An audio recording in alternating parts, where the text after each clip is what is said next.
Chair, you're now live. Thank you. Good evening, everyone, and welcome to the Local Development Committee delivered via Zoom and on YouTube. Can everyone hear me? Yes. Thank you. My name is Councillor Harvinder Singh Verdi, and I'm the Chair of the Local Development Committee. I will now ask members of the committee and officers to introduce themselves using the agenda papers which you have on the inside page of page 1.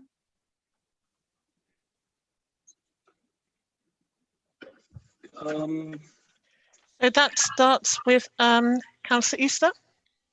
Hanif isn't here. No. No.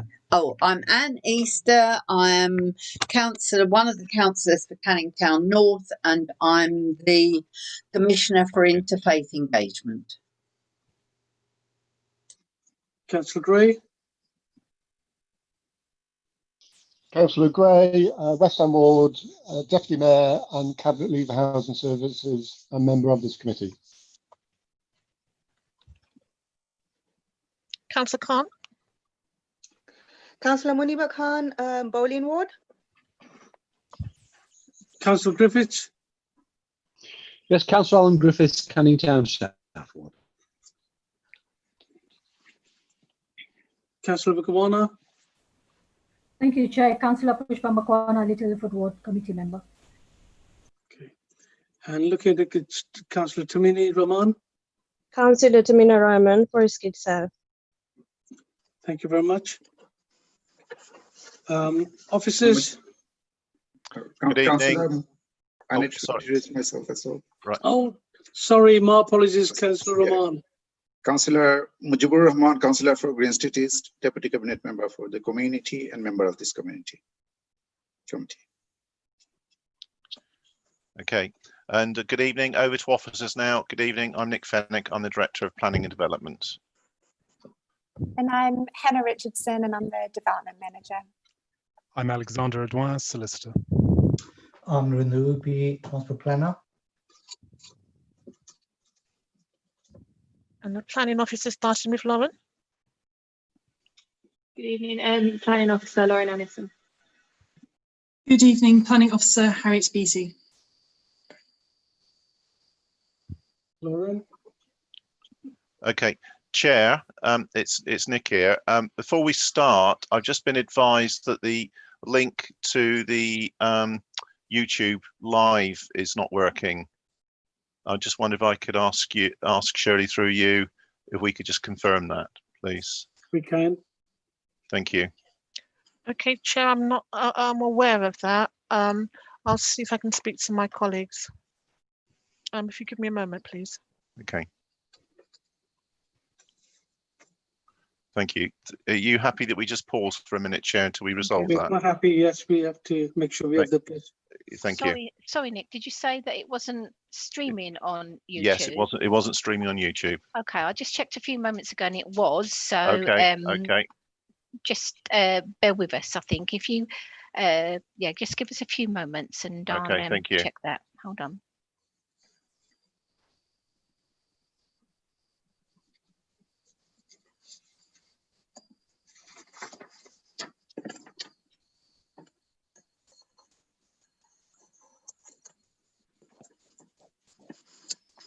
I think this one is YouTube. I can see on the YouTube.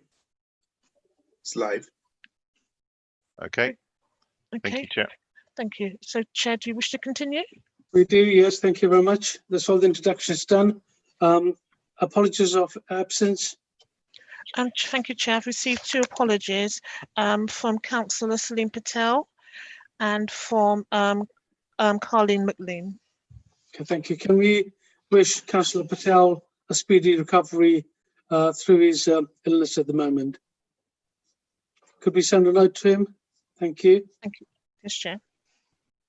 Item 2 on the agenda is the minutes from the previous meeting held on the 21st of September for approval, pages 11 to 16.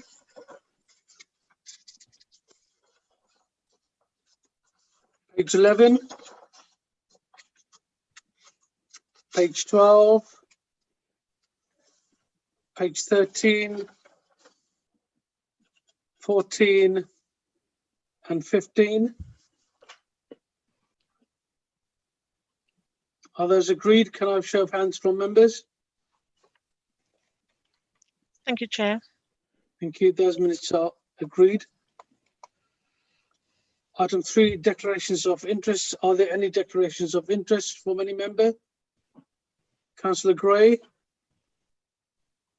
Again, in line with my previous declarations, I am the housing lead for the Cabinet, and the Housing Department will benefit from these developments. I'm also the ward member for West Ham Ward.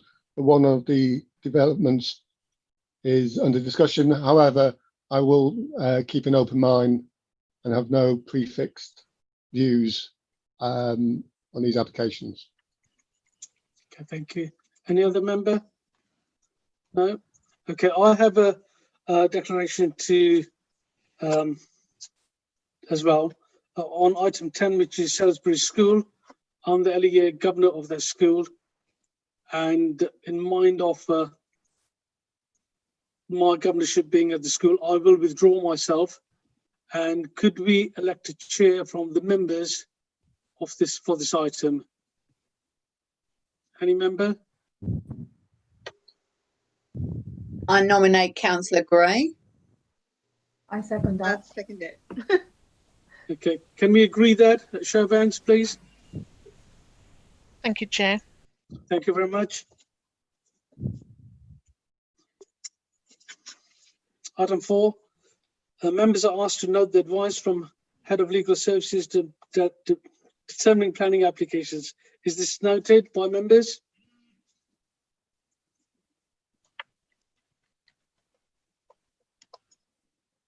Thank you. Item 5, the committee has received the following request to address the committee. Would the speakers please identify themselves when I call upon their names?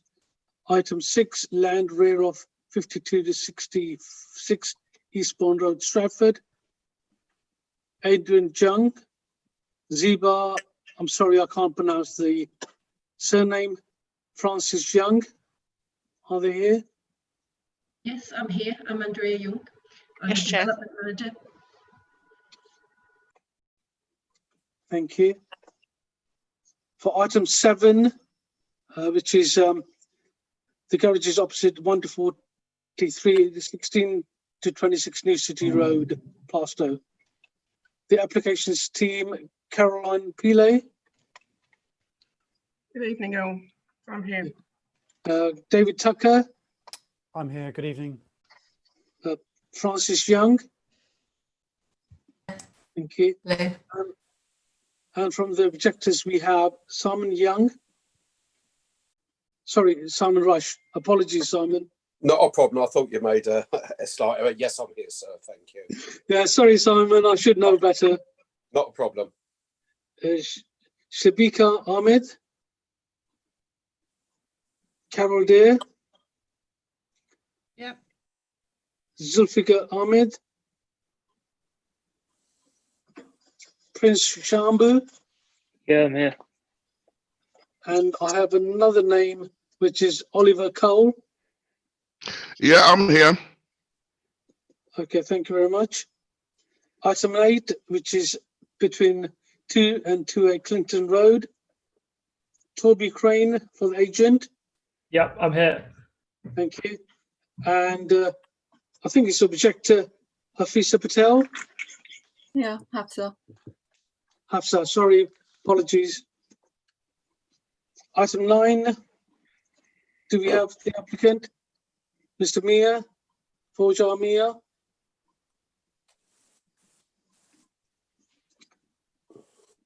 And that is all the speakers we've got.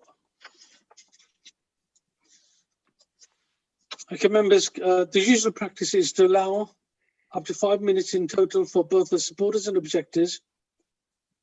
However, I'm minded to offer the objectors on item 7, 10 minutes between them, including the late requests. Is this agreed by members?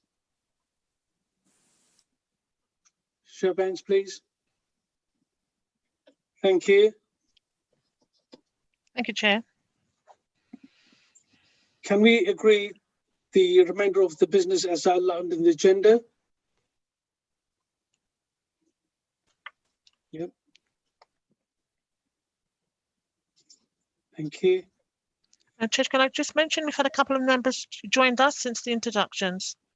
Okay.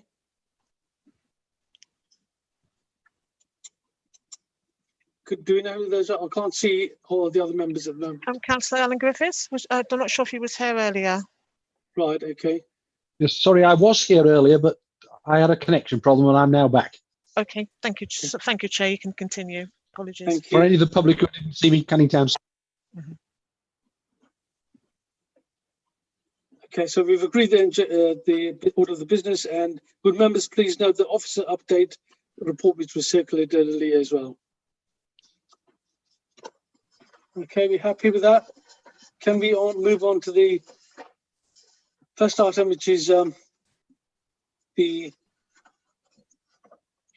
land rear of 52 to 66 Eastbourne Road, Stratford.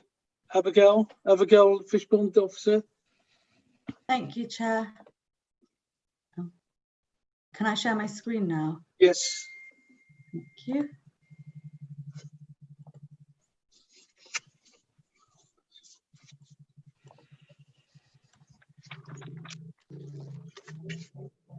Can everyone see my screen? Yes, thank you, Abigail. Thank you. Thank you, Chair. Good afternoon, members and members of the public. The application I'm presenting today is the land to the rear of 52 to 66 Eastbourne Road. Please note that this is a council application. The application site is in yellow. The local built environment varies in size. To the northwest of the site is David Lee Point, a 21-storey residential tower block.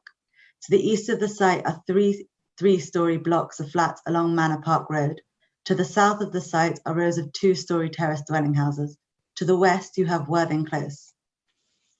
The application is seeking permission for the construction of a 5-storey block of flats, the provision of 21 affordable residential units comprising of 5 3-bed flats, 3 4-bed flats, 5 2-bed flats, 6 1-bed flats, and 2 2-bed wheelchair accessible flats.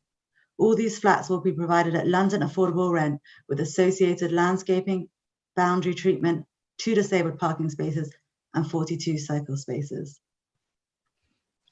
This is a visual mock-up of the proposal viewed from the north of the site. I will now discuss the key material planning considerations. The application is proposing 21 London affordable housing units on an existing vacant plot of land. The application site has previously received planning permission for the residential development and as such has previously been identified as being appropriate for residential purposes. Given the development plan's identified need for housing and the surrounding primarily residential context, redevelopment of the site for housing is in accordance with the development plan. For these reasons, the principle of development is supported. The housing offer. The proposed development will deliver 100% of London affordable homes. 100% affordable units will not specifically benefit those on higher incomes, but the proposal will have a positive impact on those with protected characteristics as identified by the Equalities Act, as several of these groups have low incomes. The need for this typology is evident, and the provision within the scheme will accord with this identified need. BNP Paribas have reviewed the applicant viability report and concluded that this is the maximum reasonable amount. Policy H1 of the local plan seeks to provide 39% family-sized units on schemes over 10 units. The application proposal seeks to provide 38% of family units, which will fall marginally short of the policy expectations. Due regard has been given to the highest quality design of the scheme and the quantum of affordable housing, which offsets the failure to achieve 39% family housing. All units within the development would meet the minimum space standards as set out by the London Plan. All dwellings will be dual or triple aspect. A daylight sunlight assessment was carried out by GIA. The report demonstrated that each unit would receive sufficient levels of access to sunlight and daylight. And the design of the development. The proposal seeks to erect a 5-story building. The proposed development has been designed to be a high-quality development and is supported by officers, including the Strategic Design Officer. The overall layout and scale of the development is considered appropriate for the local context. The external materials used will be secured via a condition in order to ensure high quality. Further information regarding landscaping will be required. This has been secured via a condition. Officers consider the design of the scheme acceptable. Ironmonger stone is a grade 2 listed feature which is situated in relative close proximity to the application site. It lies just over 70 metres to the northwest of the application site and is situated between the Brassett Point building and the Tenaries building and immediately adjacent to a bike store and fencing fronting the Brassett Point car park. The stone is therefore relatively enclosed by the buildings and structures around it. By reason of the stone's distance from the site, separated by public amenity space, and its very modest size and unassuming placement and enclosed position, the proposed building development further to the east of it will not impact on the setting of the heritage asset. Officers consider the design of the proposed development is acceptable subject to conditions. Neighbouring impacts were considered and 642 neighbours were consulted regarding the scheme. 7 responses were received, of which 6 were objections. The key issues related to the following. Firstly, increased parking. This is discussed in greater detail in the transport section of the report. Secondly, the reduction in sunlight. This is discussed in the neighbouring impact section of the report. And the number of dwellings. Officers have used the density matrix as set out by the London Plan to determine if the levels of dwellings are appropriate relative to the site. The results of the density matrix are on page 22 of the report. They demonstrate that the number of units is appropriate relative to the size of the land. Impacts to neighbouring amenity, daylight and sunlight. The results show that there is an overall compliance with the BREEE daylight and sunlight tests for the majority of neighbouring properties assessed. Of the 7 neighbouring buildings tested, 5 will achieve full BREEE compliance across all assessments, meaning that there will be either no reduction in daylight and sunlight amenity or only a negligible reduction. 4, 52 and 60 Eastbourne Road, 6 and 15 Bexwell Walk meet the numerical values set out within the BREEE guidelines and therefore are not discussed further. It has been acknowledged that there will be changes in the daylight and sunlight to some of the buildings on the lower floors of the 21-storey residential tower block, David Lee Point, and at 28 Eastbourne Road. David Lee Point is a high-rise building located to the northwest of the development. The BREEE assessment has assessed 63 windows. The technical analysis shows a high level of compliance with 53 windows, meeting the vertical, 8 of those have not met the requirements, have a reduction of daylight and sunlight by 20 to 30%, and the remaining 22 windows have a reduction between 30 and 40%. These windows are all located on the first and second floors. The submitted daylight and sunlight assessment iterates that the overhanging balconies of that building already restrict light to these flats, regardless of the proposed development. The impacts of the proposed development are not considered to result in such impacts to result in any substantial harm to the neighbouring amenity. The application site is currently vacant, and as such, any development would result in some reduction of neighbouring amenity in terms of loss of daylight and sunlight. It is important to consider the impacts of a loss of sunlight and daylight. However, this should not prevent development, as the loss of sunlight and daylight is relatively small and as such would not cause a detrimental loss of neighbouring amenity. Given the overall benefits of the scheme, the undeveloped nature of the site and level of daylight and sunlight retained, the proposal is considered acceptable in this regard. Neighbouring properties also objected to the application proposal due to an increase in parking pressure. The proposal will be car-free with the exception of 2 on-site disabled parking spaces. The car-free development means that the residents of the development will not be able to apply for parking permits. The 2 on-site disabled parking spaces will be constructed as part of the development and as such will not impact on the parking provision of the surrounding streets. This will be secured via a unilateral undertaking. The unilateral undertaking also secures 3 years free car club membership and £50 driving credit for each new resident. A Section 278 agreement will be secured to create an access at Worthing Close. This will create greater connectivity to the site. The application proposal has a draft London Plan compliant level of secure and accessible cycle parking spaces, and this will be secured via a condition. A demolition and construction management plan has been recommended to be secured via a condition. In summary, the proposed development is considered acceptable in terms of transportation. The other considerations outlined in the officer's report relate to waste management, delivering sustainable development, biodiversity, sustainable drainage, and employment. These matters are addressed on page 29 to 33 of the report and meet with policy requirements and as such are supported subject to recommended conditions and heads of terms. Local Development Committee is asked to resolve to agree the reasons for approval as set out in the officer's report and to delegate authority to the Director of Planning and Development to grant planning permission based on the conditions and informatives listed in Appendix 8 of the report and completion of the Section 106 agreement by 3 months from date of this committee based on the heads of terms listed in Appendix 9.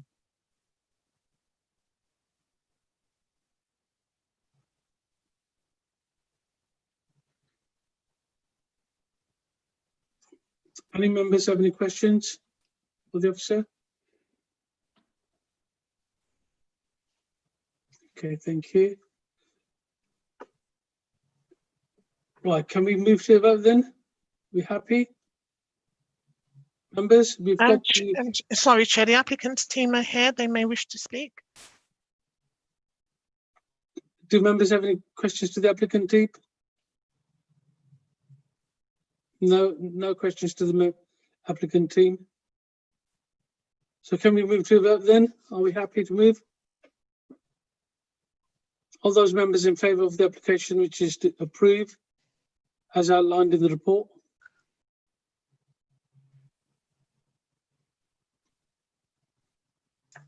I see 7 hands up, Chair. Thank you. The application has been carried and approved. Thank you. Item 7. Harriet. Thank you, Chair. I'm just about to share my screen now.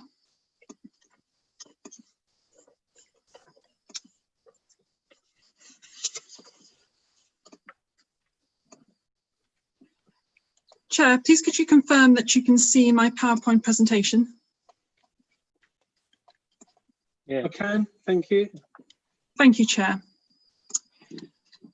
Good evening, members and members of the public. The application I'm presenting today is at garages 1 to 43, opposite numbers 16 to 26, New City Road in Plaistow. Please note that this is a council application. I'd like to draw members' attention to the officer's update. On pages 3 to 4 of the officer's update is a statement from a neighbouring resident which was submitted to the council on the 24th of October, which he wanted to have presented to members. On pages 5 to 8 of the officer's update is a copy of a letter dated the 23rd of October, which was submitted by Christopher Holland, the head of delivery of London Borough of Newham Strategic Regeneration as the applicant. On pages 8 to 9 of the officer's update is an outline of changes made to the report as previously presented in the officer's update at July Local Development Committee. And on pages 10 to 14 includes the minutes from the July Local Development Committee, which have been attached for members' ease of reference. The application site is outlined in yellow. The application site consists of 43 garages in single-storey blocks. The application documentation confirms that 33 of these garages are occupied, with 21 leased by local residents within an address in the E13 postcode. The application site includes Jacob's House, which is now highlighted on screen. This is a 16-storey block consisting of 64 flats. Southwest of the site is New City Road, which is now highlighted on screen. The northwest of the site is Jedburgh Road. Number 86 Jedburgh Road directly adjoins the application site.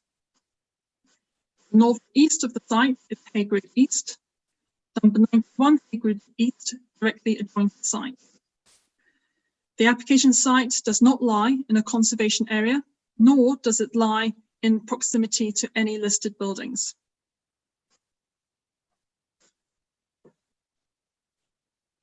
This is a visual of the site when seen from the junction of New City Road and Jedburgh Road.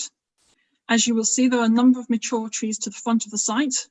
These are being retained due to the contribution they make to the street scene. A condition has been attached requiring their attention. This is a visual of the new internal courtyard to be created between the development site and Jacob's House. The courtyard will be available to be used by both new residents and existing occupiers of Jacob's House. The application seeks permission for the erection of a 6-storey block of flats comprising 20 units, 6 3-storey terrace houses and 2 2-storey terrace houses to provide a total of 28 affordable units, comprising a tenure of 9 one-bedroom units and 1 one-bedroom wheelchair accessible unit, 8 two-bedroom units and 2 3-bedroom units, and 8 houses comprising 6 3-bedroom units and 1 3-bed wheelchair accessible unit and 1 4-bed wheelchair accessible unit. All of the proposed units are to be provided at London affordable rent. The proposal also includes associated landscaping, boundary treatments and cycle parking, and 2 on-site wheelchair accessible car parking spaces. The application was initially considered by the Local Development Committee on the 27th of July, and members resolved to approve the application subject to conditions and a Section 106 unilateral undertaking. The committee report and presentation outlined the representations received, which included a petition with 166 signatures from residents of Jedburgh Road, Inniskilling Road and Hague Road East. Following the committee, the local planning authority were alerted to the fact that an additional petition with 33 signatures on behalf of the residents of Jacob's House had been submitted. Due to a technical and administrative error, this petition was not reported in the committee report presented to members on the 27th of July. For the purposes of transparency, the application is being referred to committee again, so members can make a decision with full regard to all the representations received. Below is a summary of the matters raised in the additional petition, and members should note that a copy of the cover letter of this petition is attached at Appendix 11 of the committee report. The summary of the matters raised are that the application is being fast-tracked due to COVID-19, that residents will lose parking, garages and open space, that the development will bring antisocial behaviour. Residents are happy with the existing setup of housing accommodation with garages and parking facilities, and as such, residents do not want to lose the estate space, garages and parking facilities. The proposal will be an eyesore, the impacts on congestion, traffic and parking, and the burden on health and education services. It is the officer's view that the matters raised in this petition were either raised in the previously submitted petition and or in other consultation responses reported to members. The officer's committee presentation, speakers and members' discussion also allowed for adequate consideration of the matters raised. And members will recall that this application was subject to considerable discussion. For ease of reference, the minutes from this previous meeting have been included within the officer's update. The committee report is largely unchanged, apart from updates to sections 1.42 and appendices 4 and 11. I'm going to summarise the key assessment points which were outlined in the committee report and which were presented to members at committee in July. The principle of the development that provides 28 affordable dwellings on the site of poor quality garages complies with national, regional and local policies and is supported in principle. The residential development of the site will positively contribute to the borough's housing stock, noting the demand for increased housing, particularly affordable housing. The proposal will deliver 100% London affordable rent units and 35% family accommodation. An independent assessment of the viability review demonstrates that the proposal exceeds the maximum reasonable proportion of affordable housing. The proposed units expect and benefit from sufficient daylight.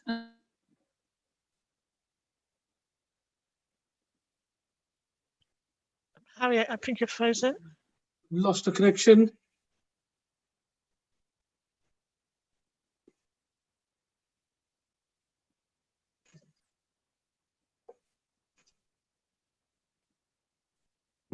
It should be noted that a number of conditions have been Sorry, attached Harriet, to secure the delivery. Harriet, we missed some of your report. Could you just go back a page, please? Because you froze. Certainly, Chair.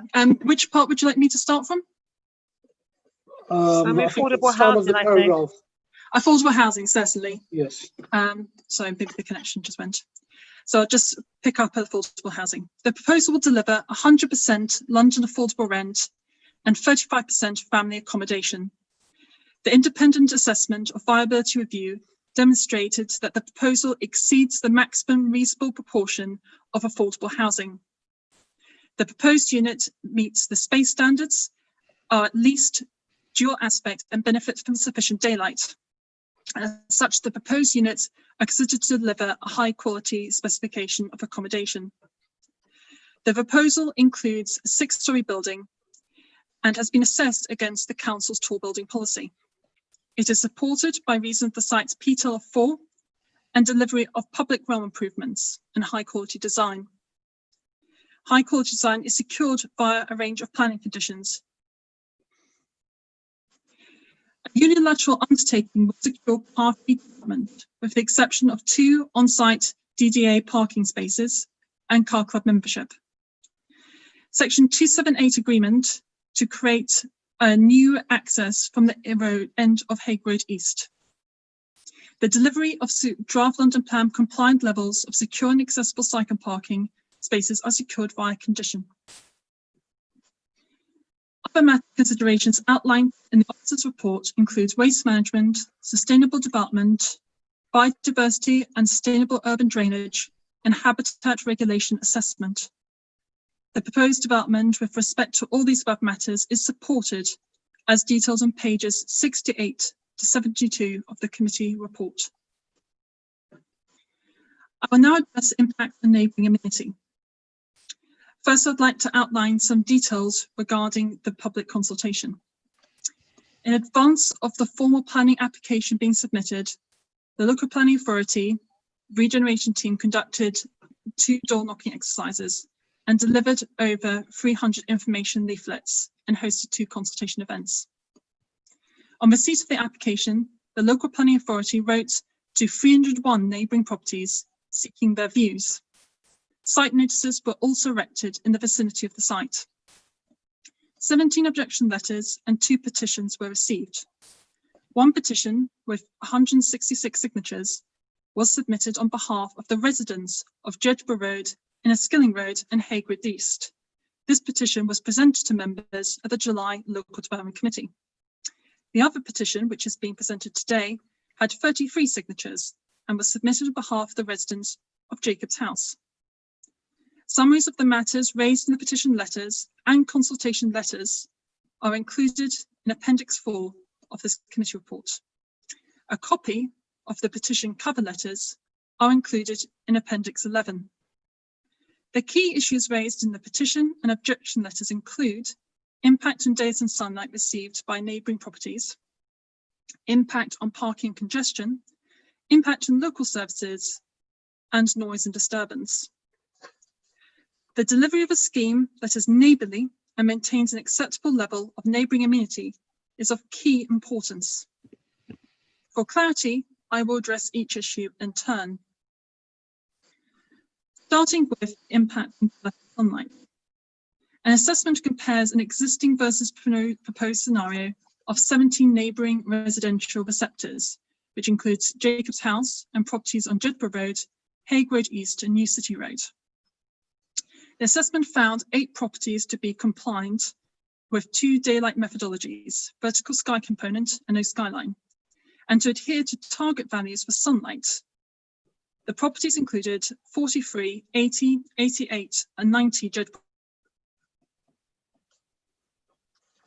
Road, 91 Hague Road East, and 22, 24 and 26 New City Road. The daylight and sunlight assessment report addresses each remaining property in turn to assess the impacts on the windows of each property. Some of these impacts are outlined on pages 67 to 69 of the committee report.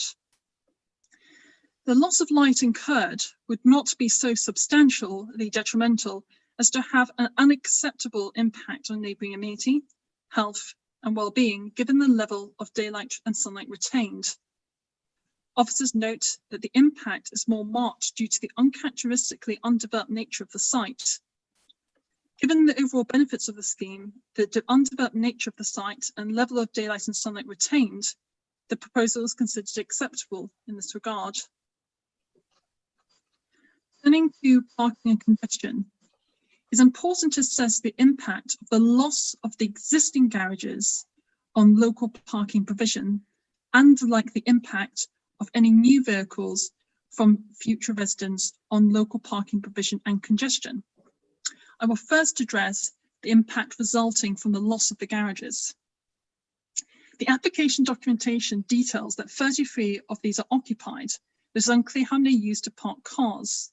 Of these garages occupied, 3 are used by residents in the adjoining Jacob's House, and a further 18 garages are leased by local residents with an address in the E13 postcode in which the site is located.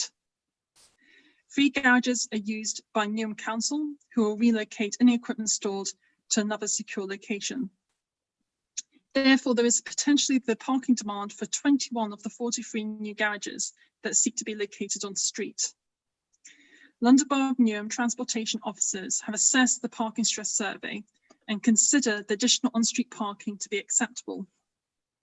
In regards to the likely impact from new residents, the proposal will be car-free, apart from 2 DDA on-site parking spaces. This will be secured by unilateral undertaking.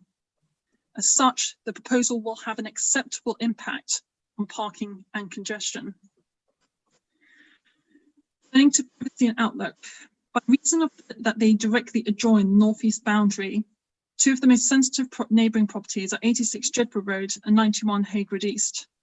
86 Jedburgh Road, proposed houses 1 to 6 will directly adjoin this neighbouring property, but they do not extend beyond the front elevation of number 86 and only extends beyond the rear elevation by less than a metre on the boundary. In regards to 91 Hague Road East, this neighbouring property benefits from a single-storey rear extension. Proposed house 7 will extend beyond the ground floor rear elevation of 91 by half a metre. The first floor will extend beyond the first floor rear elevation of 91 Hague Road East by approximately 5.2 metres. Although this is a notable projection, number 91 has no windows on the boundary with the application site. It should be noted that there are no windows on the shared boundaries with these neighbouring properties. Proposed windows and roof terraces are appropriately set back to maintain privacy. There is a separation distance of between 11 to 19.5 metres between the proposed block of flats and Jacob's House. By reason of the angled form of Jacob's House, the windows of this neighbouring building do not directly face the proposal. A condition has been attached requiring that details of privacy screens to balconies and terraces are submitted to the local planning authority for approval. I will outline other impacts on neighbouring amenity that have been assessed and outlined within the committee report. In terms of noise and disturbance, officers are satisfied that the pattern of comings and goings and noise associated with the residential use of the proposal would not result in detrimental impacts to surrounding occupiers, given the scale of development and noting the surrounding residential use. Some residents raised concerns about dust during the construction process. A condition has been attached on the recommendation of London Borough of Newham Environmental Health Team requiring the risk assessment and monitoring and mitigation plan in regards to dust emissions is submitted to the local planning authority for approval. In terms of impact on local services, the scale of development by the reason of the anticipated number of residents, which will be approximately 100 adults and children based on the size of the units, will not result in unacceptable additional pressure on local services. It should be noted that the housing contribution sought under this application forms part of the local plan's target of delivering at least 43,000 homes between 2018 and 2033. The local plan and infrastructure delivery plan anticipate and plan for these infrastructure needs of Newham's growing population. The proposal will be still liable, and the sole contribution will feed into infrastructure improvements. In terms of impact on service charge, I'd like to draw members' attention to the officer's update. The planning agent has clarified that although the sources of funding for the new development and the maintenance of Jacob's House come from separate sources, it shouldn't be inferred that the service charge for Jacob's House would remain unaffected by the new development. As such, the officer's response to 2 consultation responses have been updated as outlined in the officer's update. In regards to potential antisocial behaviour, the council has engaged with Secure by Design, and conditions have been attached to ensure the proposal meets the security standards. In regards to the view that the application has been fast-tracked due to COVID-19, the council ran its standard 3-week consultation period, as undertaken with every application. The council's regeneration team engaged with public consultation in the form of door knocking exercises and public exhibitions from November 2019 to January 2020. As such, the application has not in any way been fast-tracked due to COVID-19. In summary, the thorough assessment has been undertaken of the impacts on neighbouring amenity, and it is of the council's view that these are acceptable. The Local Development Committee is asked to resolve to agree the reasons for approval as set out in the report and to delegate authority to the Director of Planning and Development to grant planning permission subject to the completion of a unilateral undertaking under Section 106 of the Town and Country Planning Act 1990 as amended, based on the heads of terms identified in Appendix 10 of the committee report and the conditions listed in Appendix 9 of the committee report. That concludes my presentation. Thank you. Thank you, everyone. Any members' questions for the officers? Councillor Gray. Yes, Chair. I mean, I appreciate we're in difficult times, but what assurances can we have that this error, this misinterpretation, will not happen again? We can't hear you properly, John. Could you repeat? I was just asking what assurance can we get as a committee that this loss of the second position doesn't happen again? I have to put my headphones on. Did you hear that, sir? Yes. Yes, we did. It was just what you were saying is we wanted to make sure it hasn't got to come back again to committee, that we haven't missed anything. Yeah. Do you want me to comment, future Chair? applications. Do you want me to comment, Chair? Yes, you could, please, Nick. Yeah, yes, thank you. Yes, this was just happened. There was an IT quarantine issue on a number of emails. So we have alerted IT to that, and also officers are vigilant now when they see that coming in with a message, and also on the postal side checking petitions coming in. So we're fairly confident that this was a one-off, and we're alert now to these things happening. So therefore, we've taken action to avoid it. Councillor Gray. So, was there an apology sent to the lead petitioner? Sorry, John, we didn't. Yes, the answer, I think the question was an apology sent to the lead petitioner? And the answer to that is yes. Harriet was very diligent in picking that matter up, corresponded with the petitioner, and hence bringing it back here for transparency, so that members were fully appraised of all the objections received. So as the application had not gone through its final stages with the signing of the 106 agreement, it thought appropriate to bring it back to you. And I'm sure if the petitioner's on, he'll be able to confirm whether that's the case or not. Thank you. Councillor Easter. In your presentation, Ms. Beattie, you referred to possible antisocial behaviour by the inhabitants of the new building.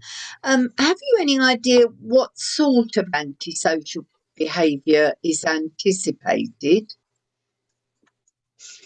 Thank you for your question. Thank you for your question, Councillor. We consider that the proposal has been very well designed, and with an increased occupation on site, there should be a decrease in antisocial behaviour. But of course, as part of the assessment procedure for any major application, we have engaged with the Metropolitan Police, and as such, a secure by design condition has been attached, requiring that a security statement be taken back and assessed by the local planning authority with consultation with the Metropolitan Police. And that will ensure that the design is fully designed with within the lines of secure by design principles and policies. Thank you. We understand these issues so much better now, don't we? I hope. So I hope that that will be the case, certainly. Thank you. Thank you, Councillor. Thank you. Just a quick question from me, if there's no other members. We talked about the privacy. Is that part of one of the conditions we have attached to this application?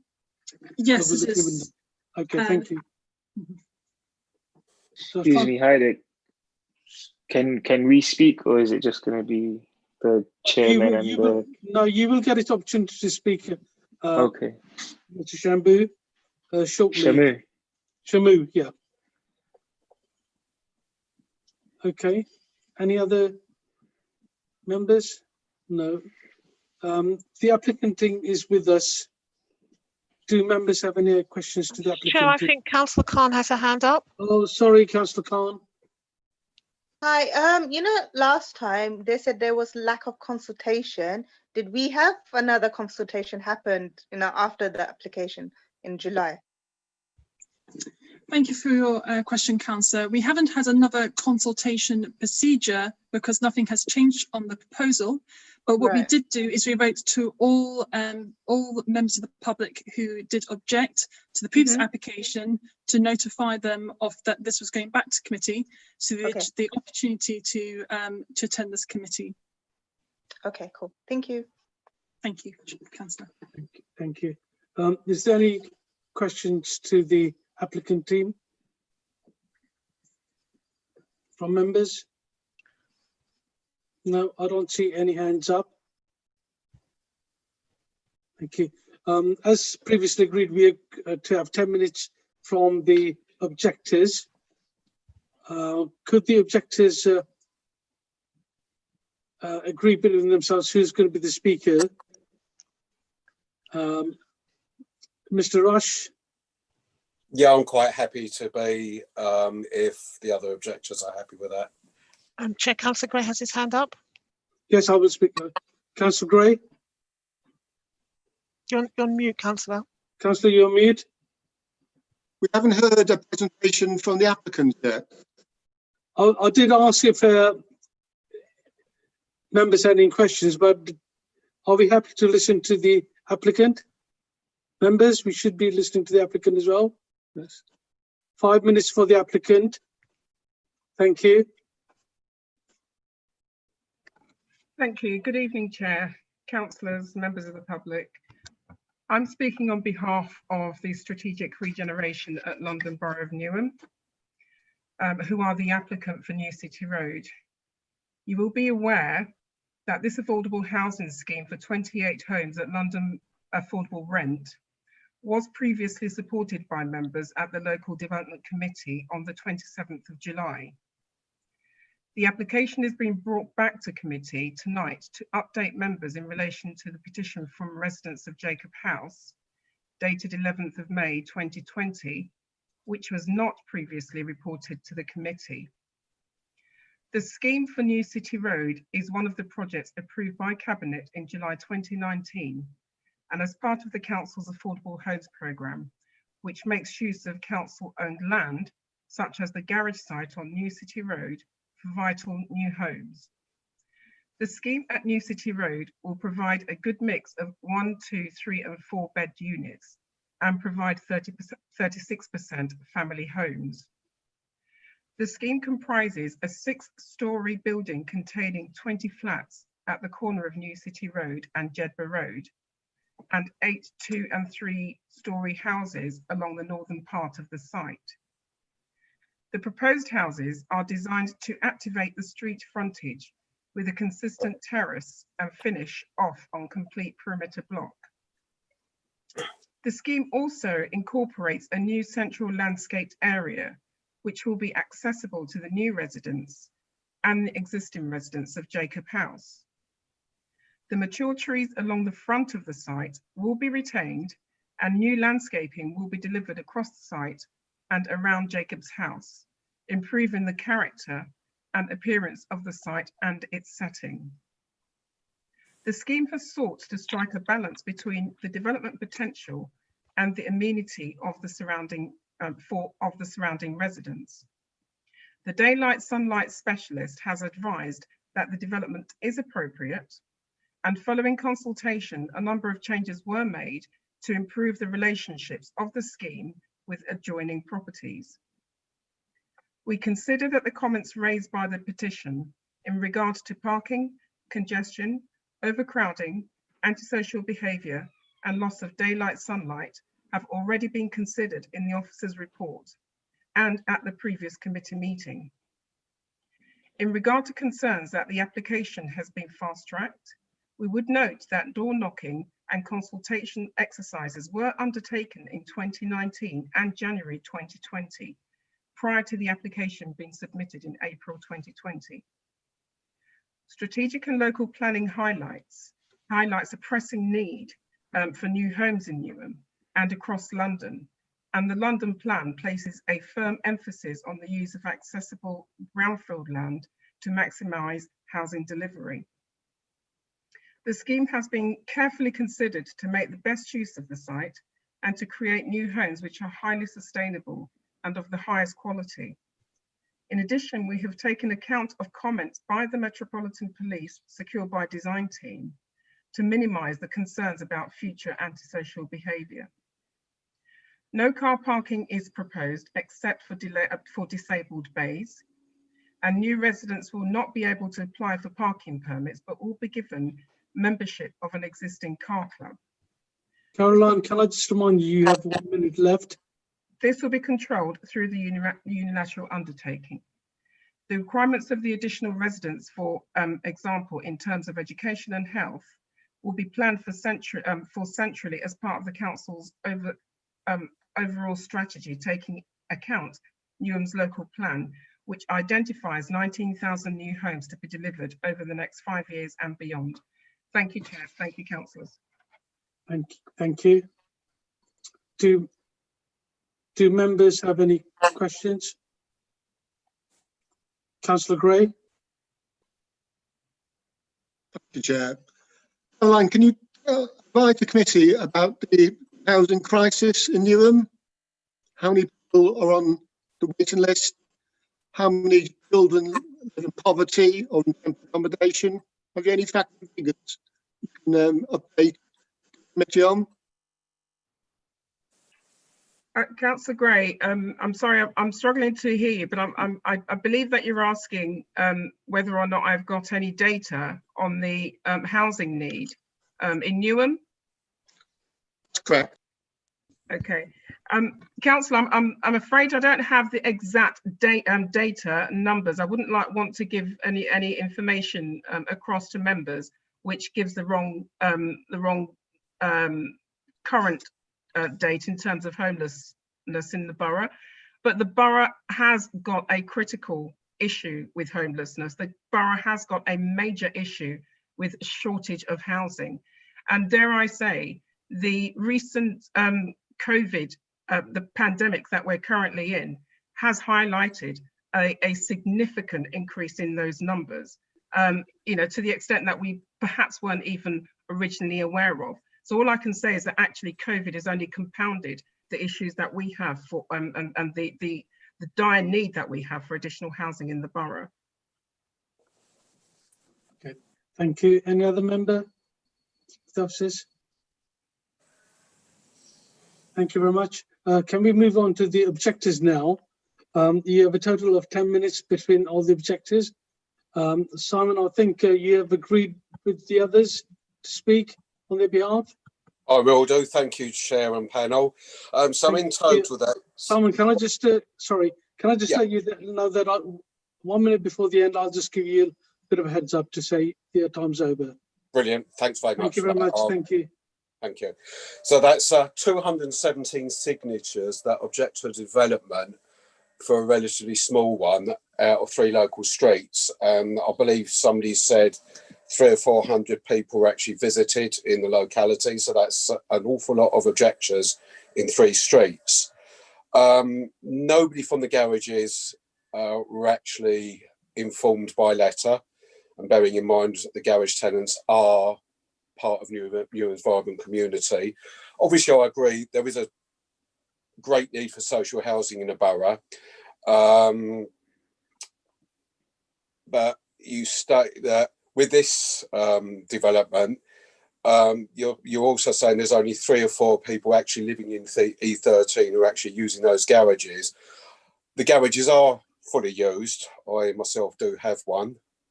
An awful lot of all the residents, as far as I know, actually do live in the London Borough of Newham. Many of them could be in those garages because they've been moved from other garages that have already been removed for housing. Currently, as far as I'm aware, through a fairly recent FOI, there's 1,332 garages occupied, 872 vacant, and a waiting list of over 2,100.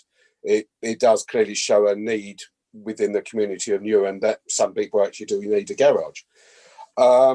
Some seem to have fallen into disrepair, which I do wonder why sometimes.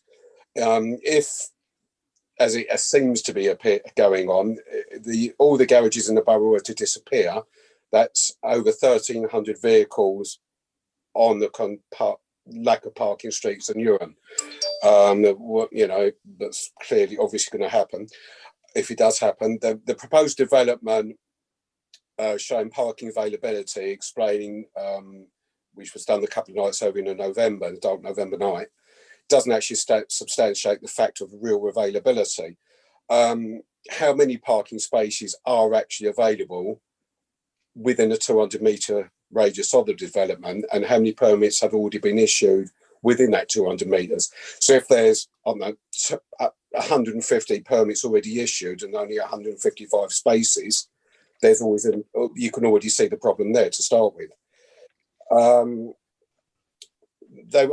am aware, obviously, the community meetings held last year. I found out after, and again, the objections there were split. As I said, not one of the garage tenants was consulted. I have to ask the question, why were council tenants of garages neglected to be asked their opinion on this?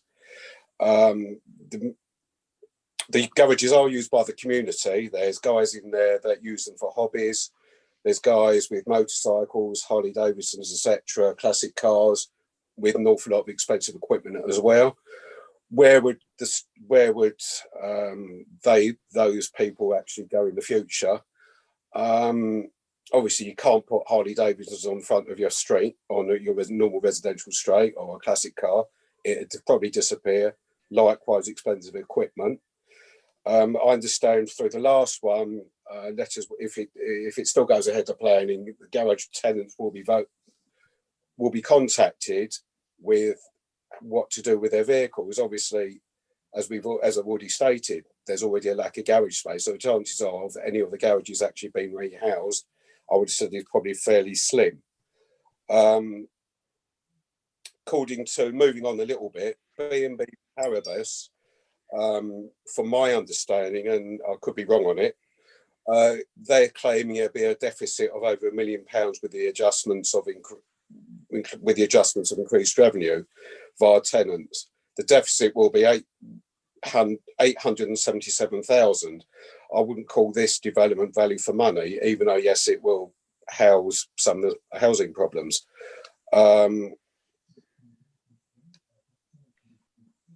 Yeah, the Newham also does hold other unused space. The Kent Street development round the corner, which was the garages there, I believe, which were there, were demolished. It's left vacant. There is a illegal parking problem there, and some of you may be aware of the antisocial problem there, which doesn't happen at Jacob's House. I would have thought that would be a more viable option than garages that are used in the community. That's about all for me, so there's time for others to objects to jump in. Thank you, Chair. You want to speak? Yeah, hi, can I speak? Hello? Can everyone hear me, just to make Yes, sure? we can hear you, Mr. Vince. Thanks. I'm one of the residents that live at Jacob's House, and you said about the petition getting emailed to you guys. We sent a petition to you guys through email as well as post, so I can understand the hiccup with the email. That's from your technicality side. But when we gave it to you by post, you showed negligence towards that. Then somehow these plans got pushed forward. I have to agree with that as well. Yeah, and then the next thing was from our side, where you said, babe, you came knocking on the doors and doing all of this. I spoke to 64 of these tenants inside Jacob's House, and most of the doors, they just had leaflets hanging from their letterboxes, and one or two people spoke, because that's why the petition was done. Then the second thing I want to raise is that I understand, obviously, the developments, they're there for Newham's residents to be used for the homeless and obviously overcrowding spaces and for disabled needs. Jacob's House, it is a vulnerable block as it is. We have obviously families that live here that have disabled kids and obviously vulnerable people, and some of these houses are fitted with alarm systems in case of emergencies. Now, 25th of January, we had a fire on the 11th floor, which obviously 3 fire brigade trucks basically came to put out the fire. Unfortunately, they couldn't use their equipment to bring it inside Jacob's House, so the fire truck inside. So they had to use Jacob's House main supply of water to take the fire out. Now, if you're going to make all this property building and then obviously secure it, make the boundary, if we have an issue with a fire in Jacob's House, how are you looking to sort that out? The other things I want to put across is obviously we already have a noise disturbance issue, because as that presentation the lovely lady Harriet showed, it showed there's a green area there. During the night after 10 o'clock, we have complete social, massive noise dwelling issues there. We have drug dealing there, which the local authority know about, but no one's tackling that. Kids play in that park. We see needles there when I'm just walking past.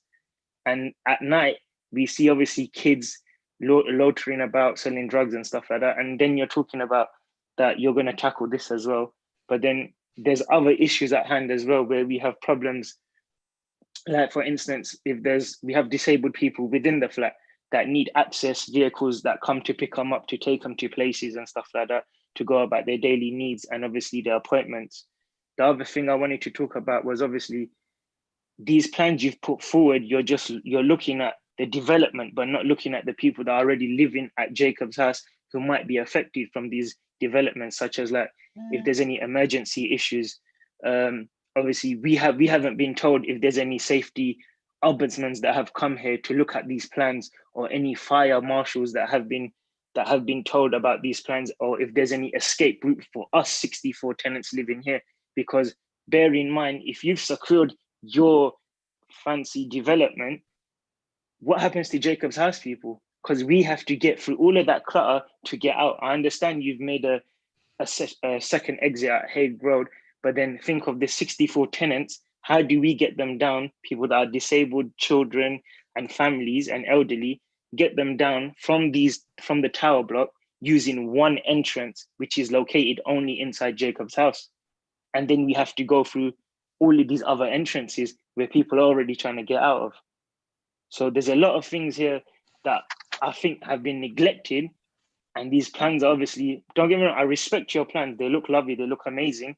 But where Jacob's house stands, there's over 300 people that live here. And no one's putting that into perspective there. You're going to make a secured boundary, you're going to do this, you're going to do that. But what about the safety aspects of the people living here already? Like I said, there was a blaze 25th of January, early this year.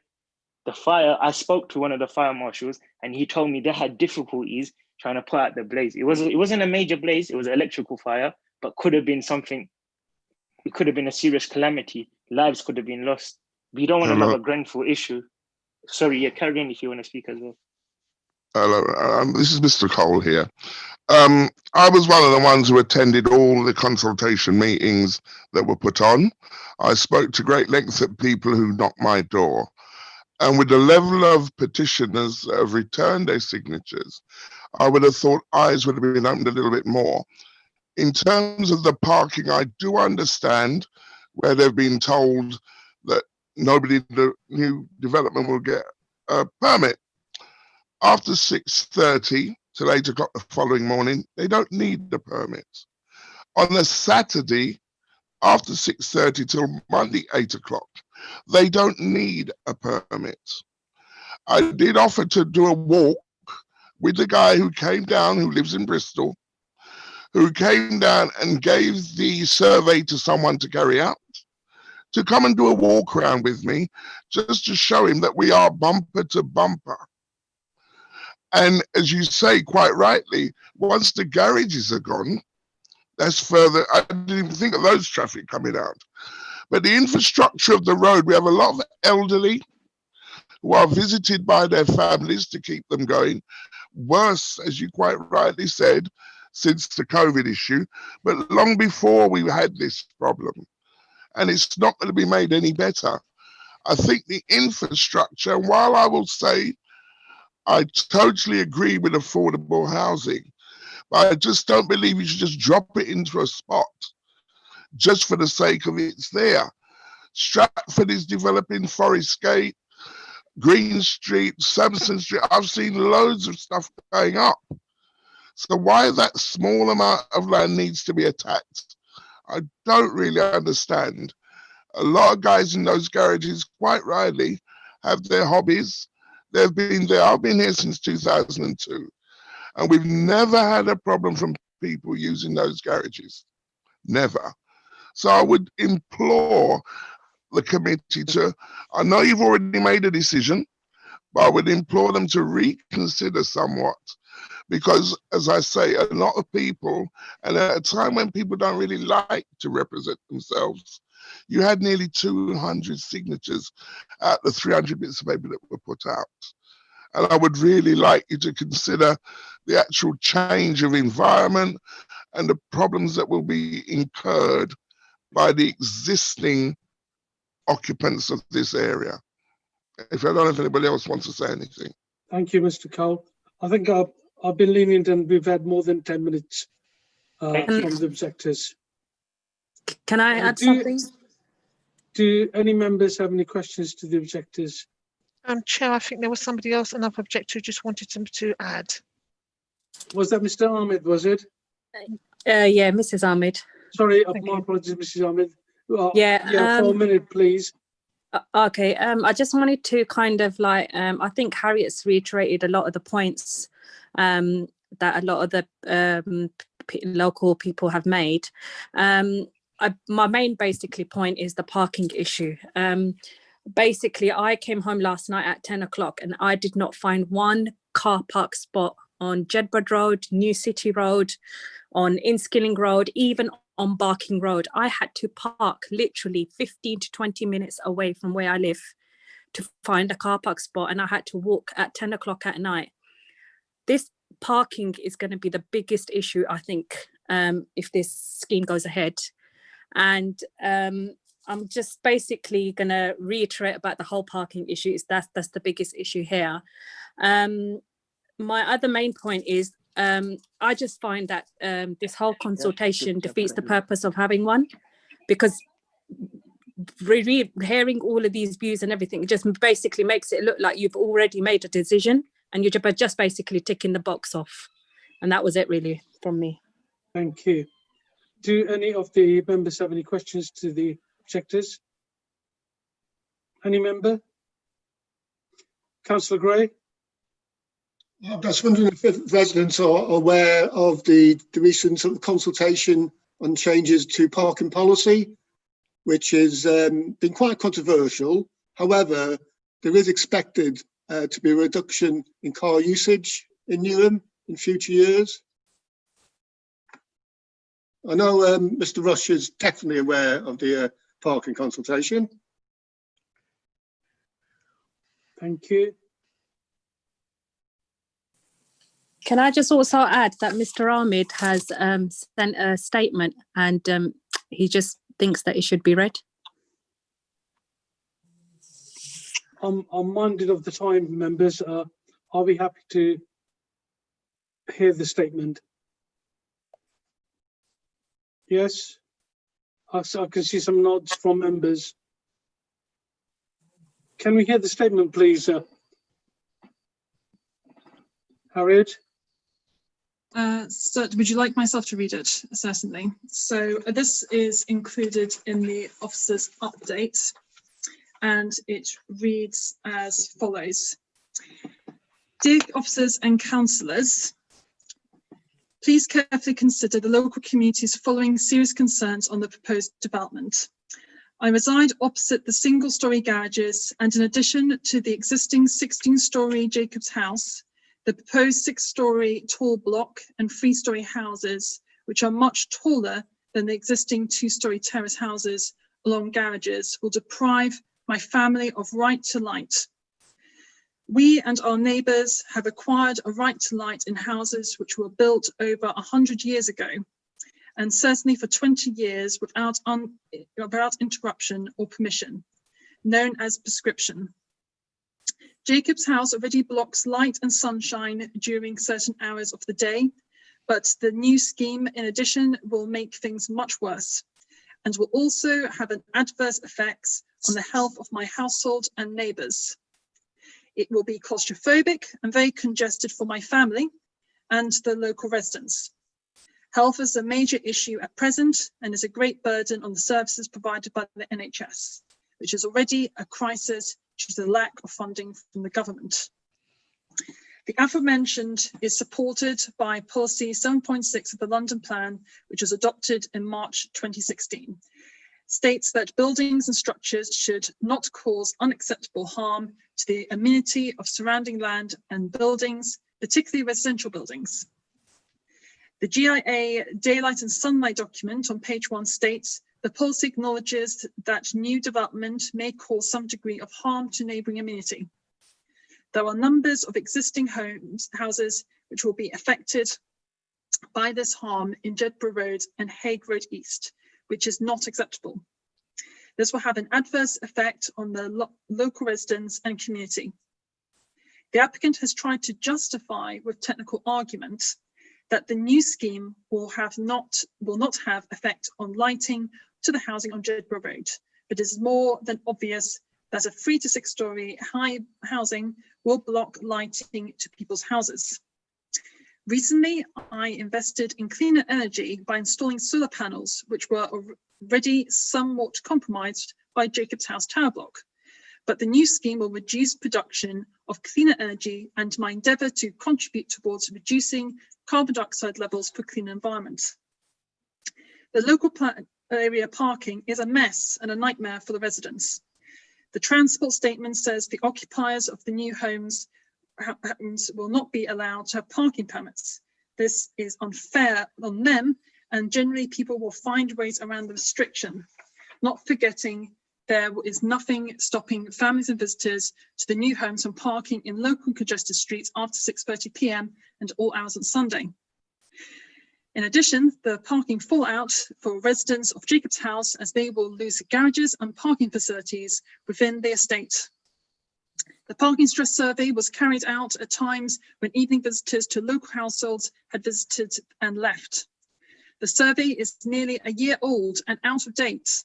The parking conditions would have changed for worse, and it's very difficult to find parking space around Jacob's House in the evening when people get home from work. The 28 new housing units will potentially bring antisocial behaviour issues as the area will be more congested. David Tucker, architect for the application, addressed the committee on the 27th of July and astonishingly said that 28 homes at London Affordable Rent made good use of the site and would improve the quality of the area with the courtyard and garden accessible to new and existing residents. This is from minutes of the committee meeting. I fail to see how it's going to improve the quality of the area for the existing residents with additional 28 dwellings, which will be built on garages and courtyard, which belongs to Jacob House residents. Surely you're worsening the quality of the area and its residents. In fact, the new 28 homes will make things much worse for the local community.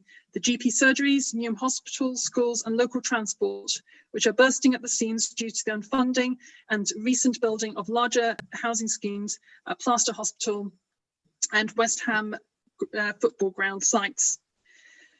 For the general public, it was so disappointing to see the council voting in favour of the applicant, Newham, with 8 for and 0 against and 3 abstaining at the committee on the 20th of July. There was so much opposition with 70 objection letters, 166 signature petition, and now further petitions, which were for some reason overlooked at the last development committee and the reason for this committee meeting. There is not one person in favour of the scheme, except for the applicant who happens to be in Newham Council. The council residents have a responsibility to be fair when making decisions and must take into account the local residents' views. Similar to the majority of local residents, I'm strongly against the proposed scheme and request the planning application to be refused. Thank you. Just to make members aware, this is outlined in the officers' update, which was presented to members at this meeting.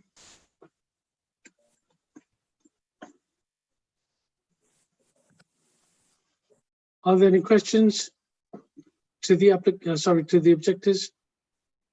No. Is there any officer update? I think there is. Yeah, will we get an update with the decision? You will get an update. Caroline, did you have anything to add? No, just I think everything's been said from my perspective, and from the last committee, and with everything that's been said. I wanted to flag that I felt that some of the comments are really disrespectful and unfair for the current residents, because in the last meeting and in that meeting again, we are being treated for having a life here, having a job, paying tax, using transport, using the medical survey, going to school is actually bad. And I absolutely am for saving poverty and helping children. But from my perspective, we were told last time that the ground where the stadium was is too far from where we are to be even considered. It's 7 minutes walk. There is 840 units that have been built over there. So you tell me why, if you need 4,000 for whatever year between now and 2033, you tell me why the council didn't fight to buy that ground and let it bought by Barratt to sell private units to people when you guys need the unit. Carol, can I just thank you? The objectors had more than 15 minutes now. Thank you very much. I was just asking if any of the officers had any update. Caroline? Anybody? Chair, if I could come in. Yes. The applicant's team, they only had 5 minutes, and we normally try to balance it out. And I think they might want to come back and add I think I Yes, saw I Mr. was Tucker's hand up. Yes, I was asking, but I think David Tucker wants to say something. Yes, hello. David? Hello, yeah, can you hear me? Yes.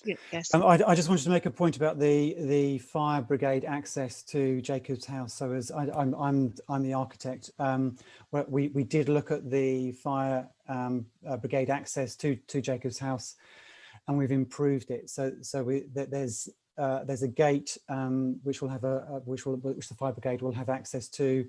So the fire tender will be able to gain access, as it does at the moment, to the front of the block, but also from Hague Road East. So you'll have additional access to the block. Plus, one of the plans is to move recycling bins, which I understand are nearby the means of escape from Jacob's house away from the block. So to remove a potential fire hazard away from the block. So we've consolidated some of the waste all in one central waste enclosure. So it's just response just in terms of the fire brigade access. So we have looked at that in more detail, as well as boundary treatment around Jacob's house. Okay, thank you. If there is no other, Caroline. Yeah, I just wanted to add also that the comment that was made about the fire exits and the risk to existing residents, we will be undertaking a very detailed fire risk assessment. This becomes even more important, as you quite rightly highlighted about Grenfell. But there have been regulatory reforms since then, which we have to absolutely comply with. But it's just to give you full assurance that whatever fire reviews were undertaken previously, we will be appointing specialist consultants who will support us to look at the strategy around managing any risk of fire. If I may add also, I have put on the chat, I wasn't able to answer Councillor Gray's question earlier on with firm figures, but I have put on the chat there just to highlight again the issue that we do have with homelessness in the borough. And Newham is one of the top across London when it comes to homelessness and people on the council housing waiting list. We've chosen this site because we have a directive from the GLA to maximise available brownfield sites, as many of them as we can across our councils, to try and help to meet the massive issue that the country has with homelessness and the housing shortage. Thank you. Thank you. If there's no other questions, can we move to a vote? Members? Okay, the recommendation is to approve the application as it stands. All those members in favour of the application to approve?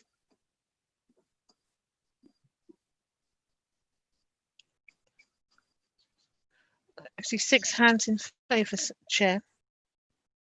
Thank you. Any abstentions?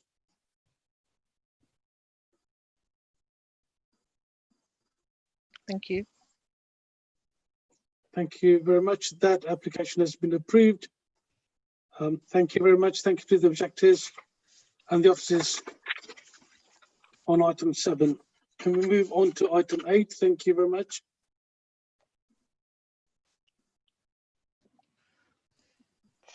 Thank you, Chair. I will just get the presentation ready.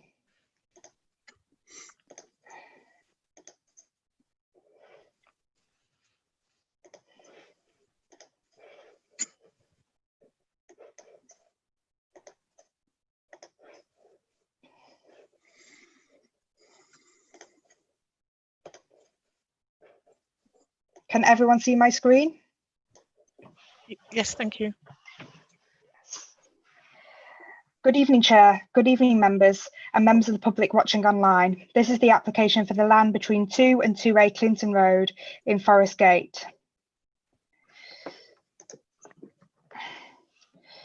This image shows the existing site outlined in yellow. Neighbouring the site to the east is an existing vehicle repair garage. Also outlined in blue, as you can see, is Forest Gate Community and Youth Centre, which is located across the road from the site. There are also a number of terrace properties surrounding the site. This application seeks permission for the demolition of the existing temporary building on site and development of a 4-storey mixed-use scheme comprising of 7 residential units on the 1st, 2nd and 3rd floors, with a new community use at ground floor, with cycle parking, refuse and recycle storage and associated works. Background to the application and site. A previous application for the site was supported by the Local Development Committee in March and was approved in June following the completion of a Section 106 agreement. The primary difference between this application and the previous permission is an addition of an additional floor to provide an additional residential unit. The application site has been owned by the East London Black Women's Organisation since the 1980s after it was gifted the land by the Greater London Council. The organisation offers many services to its user base, including counselling, domestic violence support, before and after school clubs, drop-in advice services and support classes, youth leadership and intervention programmes, tuition classes, a women's support group and other general charitable services. The land previously comprised of a Victorian church hall, which the organisation used for such services. Permission was granted in 2000 for an extension, so the organisation could improve its facilities. However, a fire in the mid-2000s destroyed the original church hall and extension, leaving the organisation homeless. In the intervening years, the organisation has rented space within various facilities in and around Forest Gate. However, such arrangement has placed a financial strain on the organisation and has limited the effective operation of the range of services they can offer. The organisation has now entered into an agreement with the applicant, Origin Investors Limited, for the funding and redevelopment of the site to provide a new purpose-built facility, ensuring the financial viability of the organisation on the land, with the organisation's services consolidated back into one location. The proposed residential units will assist in facilitating such a move. These images show the existing site and its surroundings. This is the existing northern front elevation of the site. This is looking east from the site. This is looking west from the site. This is a CGI image of the proposed front elevation. If you can all see my cursor, I don't know if you can, but the main brick part of the building is effectively what was approved under the previous application. This proposal seeks an alternative scheme, including the addition of that 3rd floor set back from the boundaries, and the 3rd floor will allow an additional unit compared to the approved scheme. Principle of the development, community facility use. The principle of the mixed community facility and residential development has previously been accepted via the existing approved permission. Notwithstanding, I shall go through the key considerations as follows. Whilst the pre-existing use of the site as a community facility is acknowledged, planning policy dictates that careful consideration must be given to the management and delivery of community uses, including in respect of their re-provision and redevelopment. In particular, policy INF8 of the local plan has a specific regard to the growth and management of provision and re-provision of community facilities. In relation to the requirements of this policy and other relevant policies, the following assessment is provided. Firstly, the proposal will comprise a high-quality redevelopment of the whole site, avoiding piecemeal development. Whilst the lawful use of the site as a community facility, the site is located outside of an identified town centre, local centre or community facility opportunity area, and the community facility would provide 210 metres squared of floor space with a 15 to 20 indicated users on site at any one time. It's acknowledged that our policy INF8 dictates a town centre first approach. However, in this instance, offers a portion weight to the circumstances which caused the charity to move away from the site following the fire. To further support their case, Within the previous application, the applicant provided a sequential test, demonstrated that there were no suitable sites that would meet the needs of the organisation within a town centre, local centre or a community facility opportunity area. Furthermore, it is acknowledged that the site is located across the road from Forest Gate Youth Centre, an existing centre owned and run by the council. The existing centre's services include Youth Club, which provides support services and activities for young people, and an adult education centre. Officers consider that such services proposed to be offered at the application site would successfully link and complement the services offered at this adjacent centre, facilitating a recognisable hub or cluster in line with policy INF 8. The services proposed to be offered at the site include various women's support services, including domestic violence support, childcare, including a nursery, before and after school clubs, youth projects, tuition and training programmes, and counselling services. The application also previously successfully evidenced the local need for the facility, with 89.5% of users located within Newham, significantly above the 67% required by policy INF 8. Of these, 77% of the users are from the Forest Gate area. The facility would have a well-designed frontage with legible entrance and would have space available for use by other community groups. A condition is recommended requiring a community facility management plan be submitted and approved by the council prior to occupation. Some matters that this plan will be required to detail are the arrangements to secure inclusive use of the facility for members of the community, management arrangements, and a system for making complaints to management. Overall, having regard to key policy considerations discussed, the proposed redevelopment of the site to again cater for the existing organisation is supported in principle. With respect to the residential elements of the proposal, the London Plan and local plan policies identify pressing need for more homes catering to local need. The site is in a primarily residential area, is not allocated for any specific land use. The delivery of residential units on this site will positively contribute to the borough's housing stock, noting the demand for increased housing.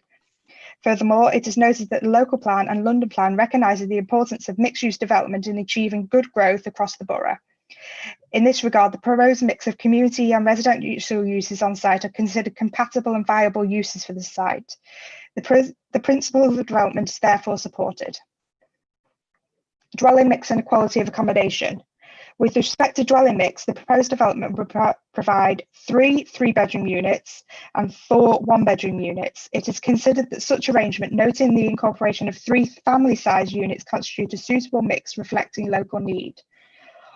All of the proposed units would meet the minimum space standards and prior to amenity space requirements as stipulated by the London Plan and Housing SPG, and will be dual or triple aspect with good outlook and natural light. All units will be accessed by a communal entrance lobby and separate to the community facility, providing a high quality, safe and legible entrance. Officers acknowledge that the proposed community facility and nearby railway line has the potential to cause some noise impacts for the occupiers of the residential units. As such, various conditions are recommended to mitigate the impacts.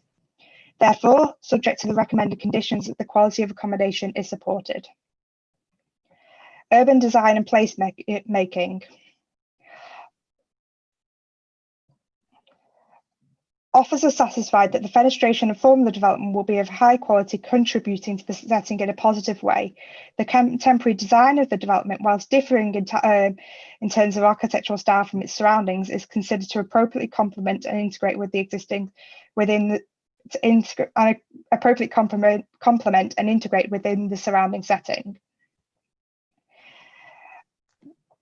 The additional story proposed incorporates sufficient setbacks from the stories below as to avoid this element looking overly dominant. Revisions to the application were sought during the application period to incorporate contrasting materials for the 4th story as to reduce the visual prominence of the building. Overall, officers satisfied the development represents a high quality proposal which can be supportive. Conditions have been recommended requiring further details for approval at later stages in relation to material samples, architectural detailing, landscaping and boundary treatments to secure the high quality of finish in all aspects. Impacts on neighbouring amenity, loss of light. The building, whilst at 4 stories in overall height, has a part step formation to the rear and setback so as to assist the mitigation of impacts upon light received to neighbouring properties. The 4th story would be further set back from the floors below. A specialist daylight and sunlight study produced by Waldrons was provided to assess the impacts of the development proposal against the approved proposal. All windows analysed within the study continue to meet the BRE guidelines for sunlight with the proposal in place. With respect to the neighbouring residential properties at 2 to 6 Clinton Road, the proposed development will cause some loss of light to rooms and the rear garden. Such impacts, however, are only likely to occur at the start of the day and are not considered to constitute an unacceptable level of harm, noting that these properties will still receive ample daylight and sunlight overall. The garage at 2A Clinton Road will also experience some loss of light. Such impact is considered acceptable by officers, noting the impact will only be greater than that of the existing for a portion of the day, and being south-facing, this garage will still experience good levels of natural daylight and sunlight for a high proportion of the day. It is not considered that loss of light would pose a particular detriment to the continued successful operation of this business. The neighbouring terrace on Dames Road to the rear may experience some loss of light. Such an impact would only occur towards the end of the day, with these properties still receiving good levels of morning and afternoon light. The separation distance between the rear of the properties on Bignell Road would help to mitigate any impacts in terms of loss of light. With respect to their gardens, it is still considered that these properties would experience a good level of daylight and sunlight for a high proportion of the day.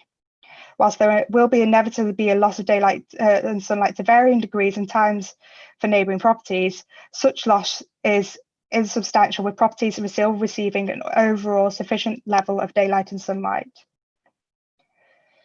Privacy, outlook and overbearing impacts. The existing permission has effectively set a precedent for accepting the main part of the building. In terms of loss of outlook and increased overbearing for neighbouring residential properties, such impacts are not considered to be substantial given the step massings and setbacks in relation to such neighbouring residential buildings.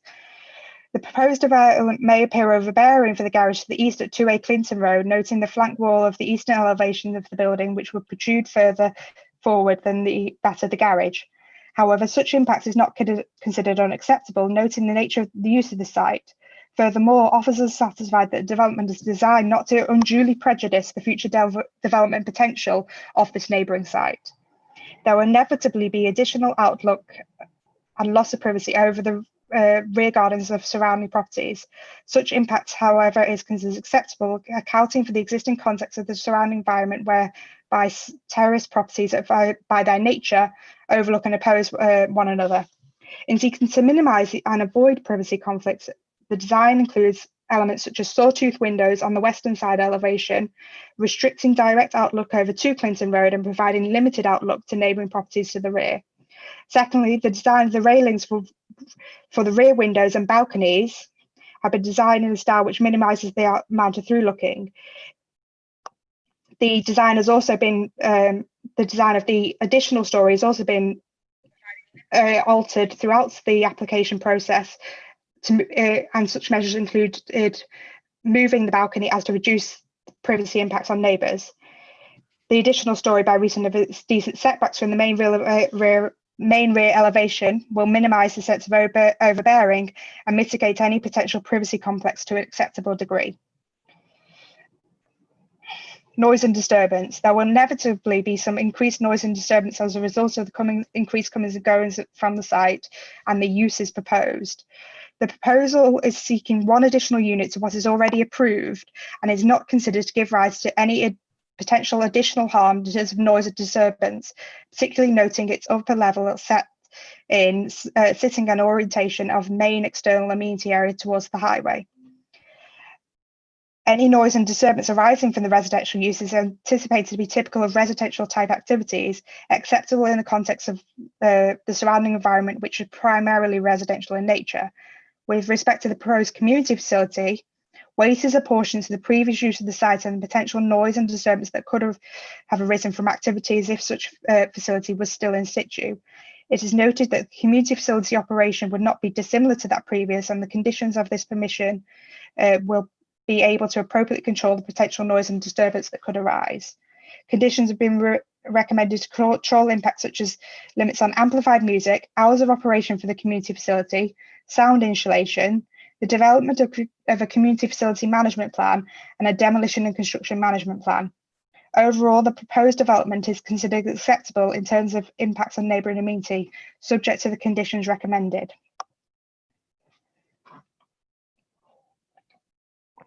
Sustainable transport.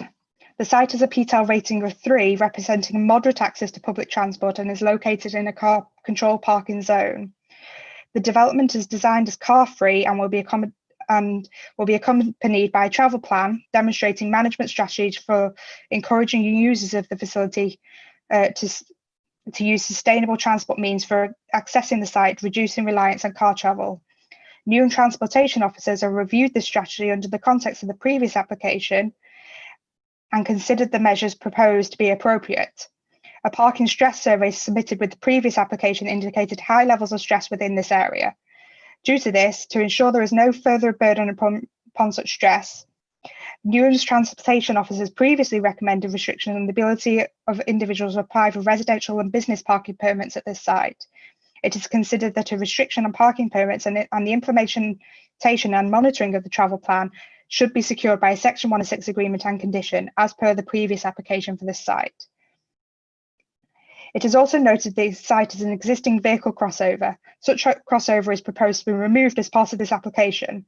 The removal works may allow for the extension of the existing parking bays on Clinton Road to allow for an additional on-street parking bay to the benefit of the community. These highways works will be secured through the Section 106 agreement. Further conditions are recommended in relation to the securing of cycle parking facilities, delivery servicing arrangements, and a construction and demolition management plan.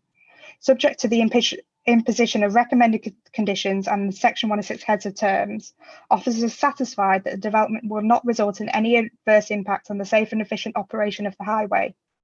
The proposed development is thus considered acceptable in terms of transportation.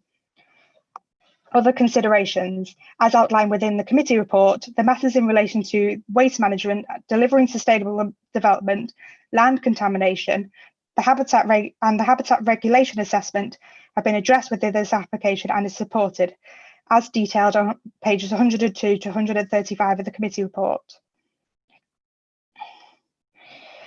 Therefore, the Local Development Committee is asked to resolve to agree the reasons for approval as set out in the committee report and delegate authority to the Director of Planning and Development to grant planning permission subject to the completion of a legal agreement under Section 106 of the Town and Country Planning Act 1990, as amended, based on the heads of terms identified in Appendix 10 of the committee report and the conditions listed in Appendix 9 of the committee report. I would also like to point the members' attention of the members to the committee update provided earlier today with an additional statement provided by one of the objectors for this proposal.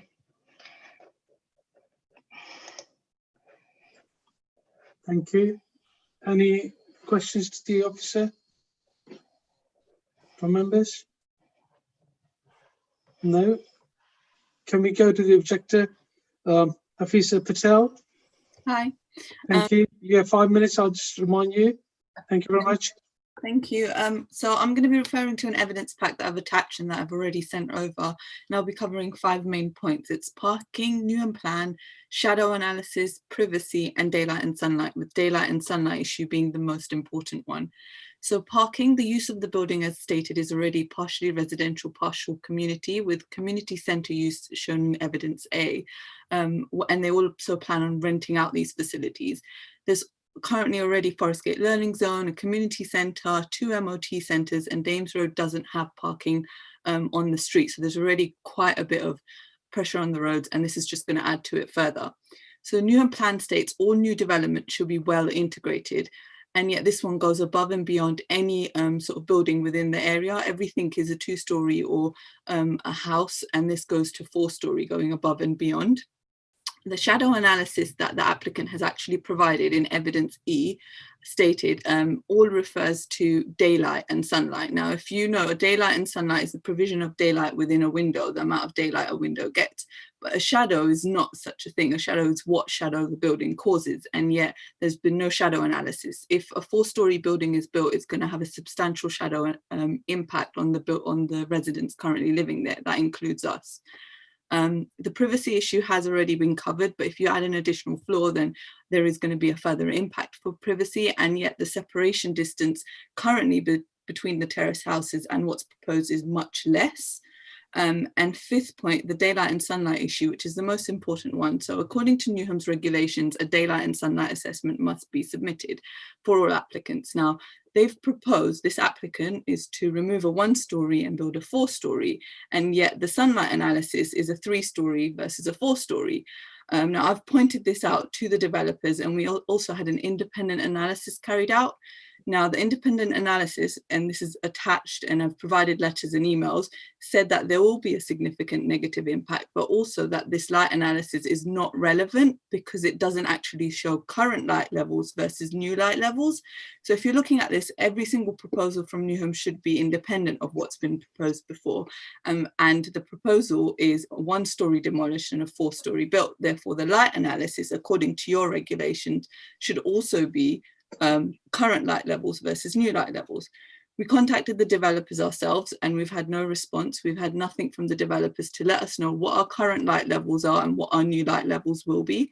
And so there's significant impact here, which we are unaware of. Now, if your regulations and your rules are every single applicant has to submit a light analysis, telling residents and telling the council what current light levels and new light levels are, then this application should be considered for rejection or even reconsidered on the basis that they haven't provided this information and that it's not accurate and that the actual application pack is incomplete without this specific information. So I'm going to conclude by saying the impact of this building is about 21 buildings.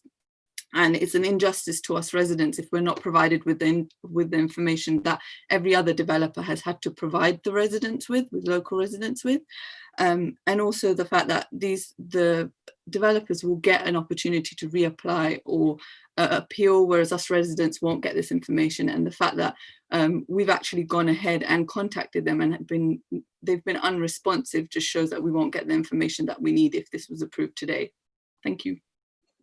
Thank you. Any member for questions? No? Okay. Oh, Councillor Khan? You on mute?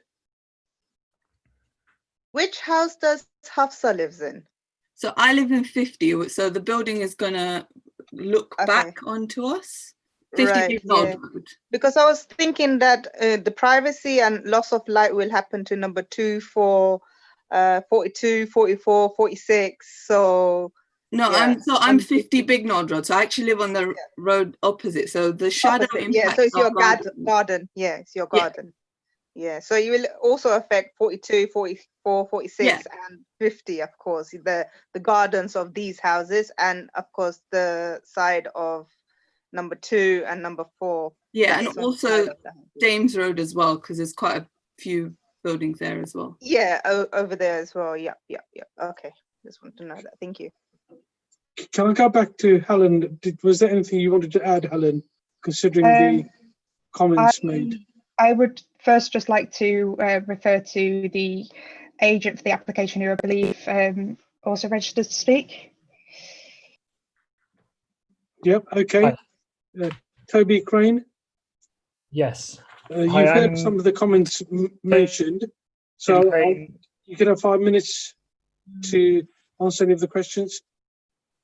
So in terms, sorry, hi, I'm Toby Crane. I'm the architect for the scheme from PH Plus, representing the applicant. Helen quite kind of succinctly. We can't hear you, Toby. I think you run through all the reasons that the council have put it forward for approval. You can't hear me? Can you hear me now? We can, just about. Okay. Helen has quite kind of succinctly and eloquently run through the reasons why the council was putting forward the proposal for the approval. In terms of the daylight sunlight analysis specifically, the reason that the existing consent was included in the scheme when it was analysed for the next proposal was that this is how the daylight sunlight analysis is normally done. So if there had been a scheme next to us that had planning permission, we would also have put this into the daylight sunlight analysis, and it would have had an impact on the daylight, how we judge daylight and sunlight within the scheme, and also the impact on other schemes. So it's not that we're reacting to an empty site, we're reacting to a site that already has consent for that mass on it, and therefore that's how we judge it in terms of daylight sunlight analysis.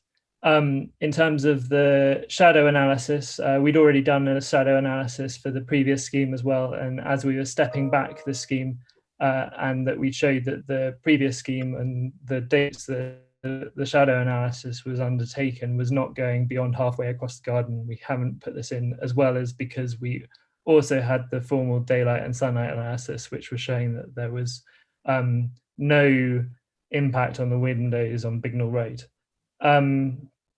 Then in terms of the massing of the scheme, as Helen has put through, we've worked quite closely with the council and team and enjoyed it in designing the scheme so that we can minimise all the objections that have been raised. Also, in terms of responding to the comments, we had responded to, there had been three letters or times we've been contacted. The first time we actually got in touch with the council because we understood there was a request for a daylight and sunlight analysis, which we had already done. So we contacted the council, and it was just a case that the daylight sunlight analysis hadn't been put on the website. And then the second time we got contacted reiterating this, and we kind of just pointed in the direction that the analysis was on the website, and that the daylight sunlight analysis had been done by Waldrums. From this point, the Waldrums report kind of states its basis. So we had nothing to add to the conversation at that point, but we have responded to letters. Thank you very much. Thank you. Anything for any members? Can I just ask a question? Toby, considering that you've raised the floor, is this for to make it financially viable now? It's because the developer is looking to increase the number of houses in the area as well as the number of units within the scheme. It does help with viability, but it's not the key reason. Okay, thank you. Can I just say, I still don't know what our current light levels are, so which is why we requested the developers to send that information, and we still have no response. Okay. Can I go to members to ask if that's something our officers that could be provided after we've made a decision? Are members happy with that? Councillor Gray. Well, that's what I've missed. There's obviously disputes. Mr. Crane, have you sent the information requested by the objectors or not? They requested a daylight sunlight analysis, which has been undertaken. In terms of what their current light levels are, that's not a requirement of the BRE. As I understand it, that's how you do it. So there has been no analysis of it as is, because the conditions include the consented scheme.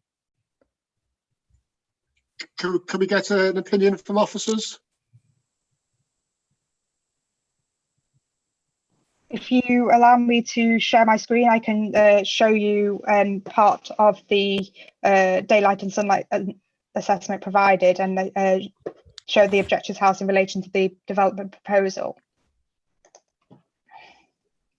Can we take a note that it's not just my house impacted, and I am speaking on behalf of all residents. It's not just me. However, I have requested this information. And if I may, Chair, while Helen's getting that up, it's Nick here. It is that you know, members, if they feel this is important and the information is required to enable you to make your decision, then that's something that you can request and therefore take into account. But if that information is not available, then you need to obviously base your decision on the information that you do have before you. And it may be, I'm not suggesting you will, but one of the options open to you is to defer the application for that to be provided. But let Helen just show you the information that we have. Thank you. Yes, so this shows the proposal in relation to the context of the surroundings. Please note that this page from the Daylight Study shows the balcony in the previously proposed position which was received at application stage. However, this has now been moved. I don't know if you can all see my cursor, but this has now been moved to the side here and in the later set of drawings. The sun, because this is looking, Bignell Road is to the north of the application site, and then Dames Road is to the east, and then these remaining properties and terrace properties on Clinton Road are to the west. The sun will rise from the east over here and provide, and moving across the screen will provide, will set the west here. The building will and that is in relation to 50 Bignell Road here. Building will be impacted most in the middle of the day during the winter months. There will be and sunlight will still be received throughout the day. In the summer months, there is still will be much less shadowing, given the sun will be much higher. I hope that clarifies some of the matters. Any members? No comments from the members? Councillor Gray? Yeah, can officers please advise us, is this dispute between the objector and the developer, is it material? Is it significant to the application? If I could just clarify, I'm Hannah Richardson, Development Manager here. So the application's been accompanied by a daylight and sunlight analysis, which is comparing the difference in daylight and sunlight impact between the approved scheme and the additional story. The original application, the previous application, was accompanied by shadowing analysis, which provided shadowing diagrams dictating like where shadowing would fall across neighbouring properties at different points of the day, different times of the year.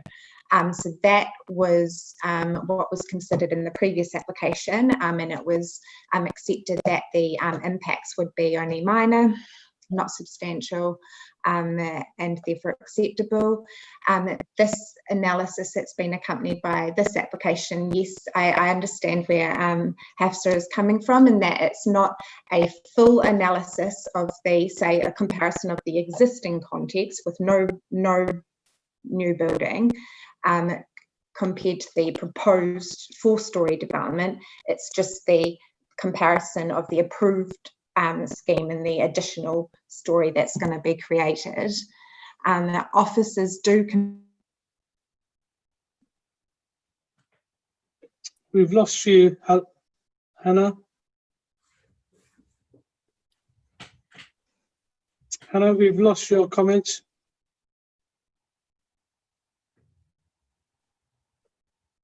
Hello. Her screen is frozen, Chair. I think she probably can hear us, but we can't hear her. That's right, yes. So just as a confirmation, I think what Hannah said is there was no light analysis done in the first application. So I still don't know. This is what I've requested the developers. What is my current light levels and what will my new light levels be? And they haven't, this is what I'm saying, they haven't responded to that email. I've got nothing from there. I think Hannah's back now. Hi, sorry, I got cut off there. So where was I? So yeah, officers are comforted, but if members are not confident in terms of the our assessment of the daylight and sunlight impacts, there is that option, as Nick outlined, to potentially like defer the application, and if the applicant was agreeable to providing a full daylight and sunlight analysis, comparing the, say, existing context to the proposed overall scheme, that could be something that could be considered. But there needs to be like justifiable reason to like warrant that requirement for deferral and request for additional information. Any members? Councillor McMahon? Sorry, Nick, I'll come back to you. Thanks, Chair. I've got just one general question. Looking at pictures, sorry.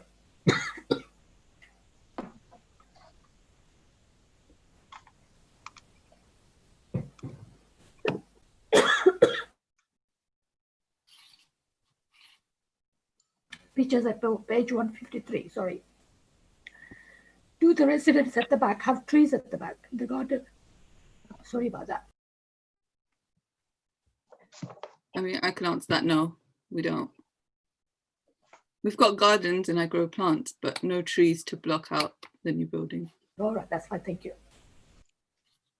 Nick? Yeah, all I was going to do is reiterate the point, Chair. If members feel that they do not have sufficient information to answer that question, and I think we've heard that what level of information is available, then it might be appropriate to defer the application subject to the applicant coming back with that information, so you can do a full assessment. Or alternatively, you do feel at the present time you do have sufficient information, then it's safe to make the decision. I'm going to go to the members, but my feeling is that because of the information is there, but it's not exactly how it should be. I would say that we should be mindful and defer the application, and then come back when we have got the sufficient information to make a realistic decision. Can I go to the members and see if members concur with my comments? Can I see a show of hands, or did Councillor Gray have something to add? Yeah, I think it's only fair we ask Mr. Crane to respond briefly before we take a vote. Quite okay, I'm happy with that. Thank you, Councillor Gray. I just wanted to say that the report has been produced in line with the BRE guidelines. So it's not a case of the report hasn't been produced how it should be. It's been accepted and reviewed by the council. It has been produced how it should be. There is a consent for the scheme that is 3 stories that can and will be built, and the analysis shows that there is a no or negligible change in an additional floor, and that's what it's judging against. Hannah? I was just thinking it might be helpful just for me to point out, for example, this sectional drawing here, which is on page 154 of the agenda. So that sectional drawing there shows, so this would be the northern side of the building. This bulk has already been approved, and then this is the additional story here, and you can see how it's like quite set in from the northern elevation, which would be opposing the like Bignell Road properties, which are like over here. So it is quite a significant setback, which helps to minimise the impact in terms of shadowing, because obviously if it was flush with the northern rear elevation or closer to, there would be like a greater impact in terms of shadowing. Obviously it depends on the like winter or summer months, depending on the height of the sun. But yeah, that setback somewhat minimises it, but I don't know if that's. Can I just ask Hannah, can you confirm if a light analysis was done for the first proposal? Because I still don't know what our current light levels are. As I outlined before, there was a shadow analysis. So no light analysis. That the shadow analysis is like a sunlight analysis. So loss of sunlight would be like more detrimental, say, than like loss of natural light. So I see shadow analysis is different as a light analysis, which is why I'm requesting this. Yeah, there is like natural daylight is different to sunlight levels. The shadow analysis is the impact of loss of sunlight.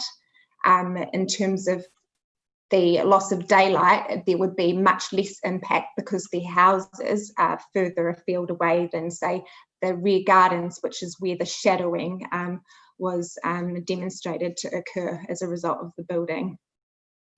So that was sufficient to satisfy us that there would be like little to no impact to the rear elevations of those dwellings. Okay, I'm mindful of the report and also the helpful advice from the officers, and also I'm conscious of the fact what the Director of Planning has told us. Can I just go back to the members? Do members feel confident in that we have the information we need to make a decision with an open mind? Okay, I'm not getting a very positive. So can I move that we defer this application on the premise that we haven't had sufficient information to make the decision rightfully for this application, bearing on the advice we've been given? Any update from the officers? No, Nick? Yes, I think from that, Chair, you're clear of your intention Okay. regarding the lights, so we can put the actual wording into the minutes.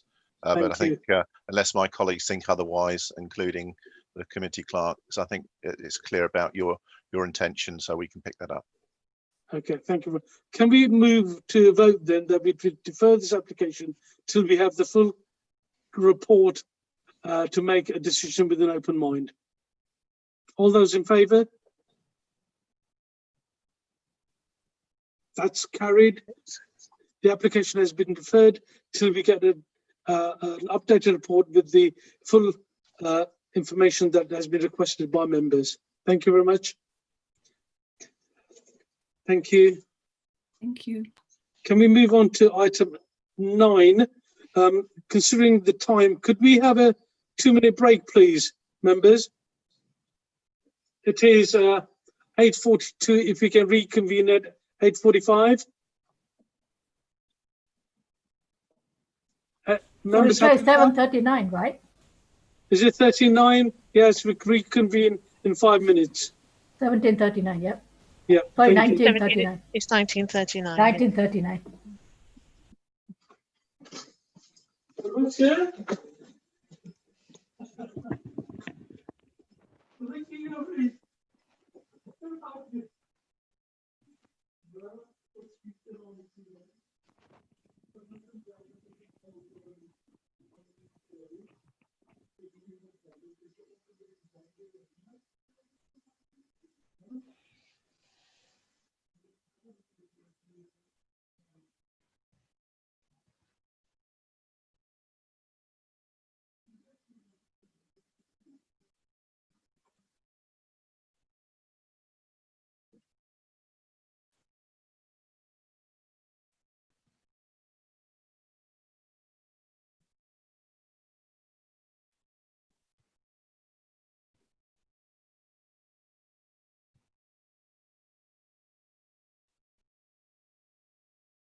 I think most of the members are here, just waiting for some of Councillor the Gray. officers.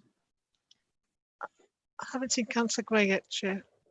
Where he Oh, is. he's back.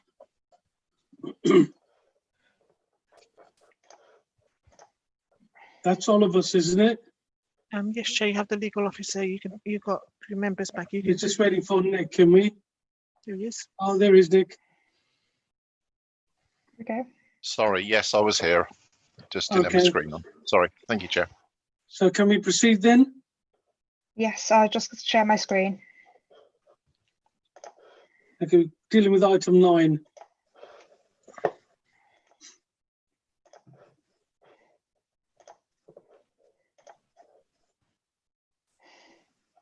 Good evening, Chair. Good evening, members and members of the public watching online.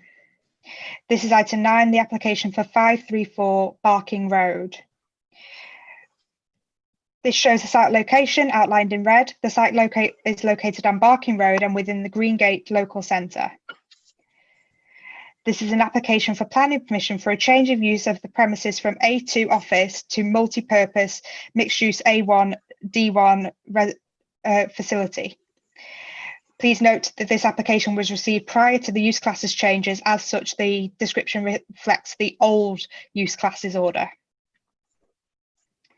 These photographs show the existing front of the site and the terrace it sits within. This shows the key proposed plans and elevations for the site. The proposed bookshop is located to the front of the site, whilst the 3 rooms for the facility are located on the ground floor rear and in the basement. Principle of development. The proposal is for a community facility, including a place of worship with additional retail element. Within the D1 element of the site, specific activities and services proposed to be offered on site include prayers, pensioners' coffee mornings, children in youth classes, adults tuition classes, English language classes, and mother and toddler coffee mornings. The proposed retail use is intended to be a community bookshop.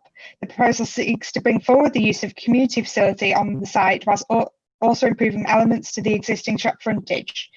The application is therefore seen to deal with the whole site and avoid piecemeal development. With respect to the location considerations of Policy INF 8, the site is located within the Greengate local centre and as such has good access to public transport. As such, the provision of a community facility within this town centre location is supported.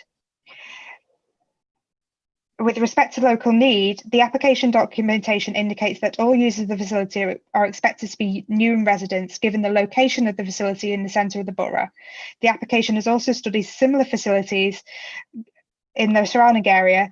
It was in the surrounding area. It was found that the user base of one such particular facility all originated within the Plaistow and East Ham postcode area. This facility was the facility that was most similar to the application site.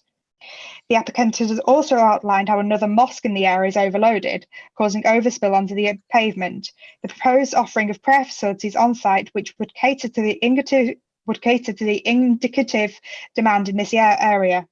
In addition, a study conducted by the applicant found that few facilities within the immediate area offer the same range of classes and services proposed for the application site.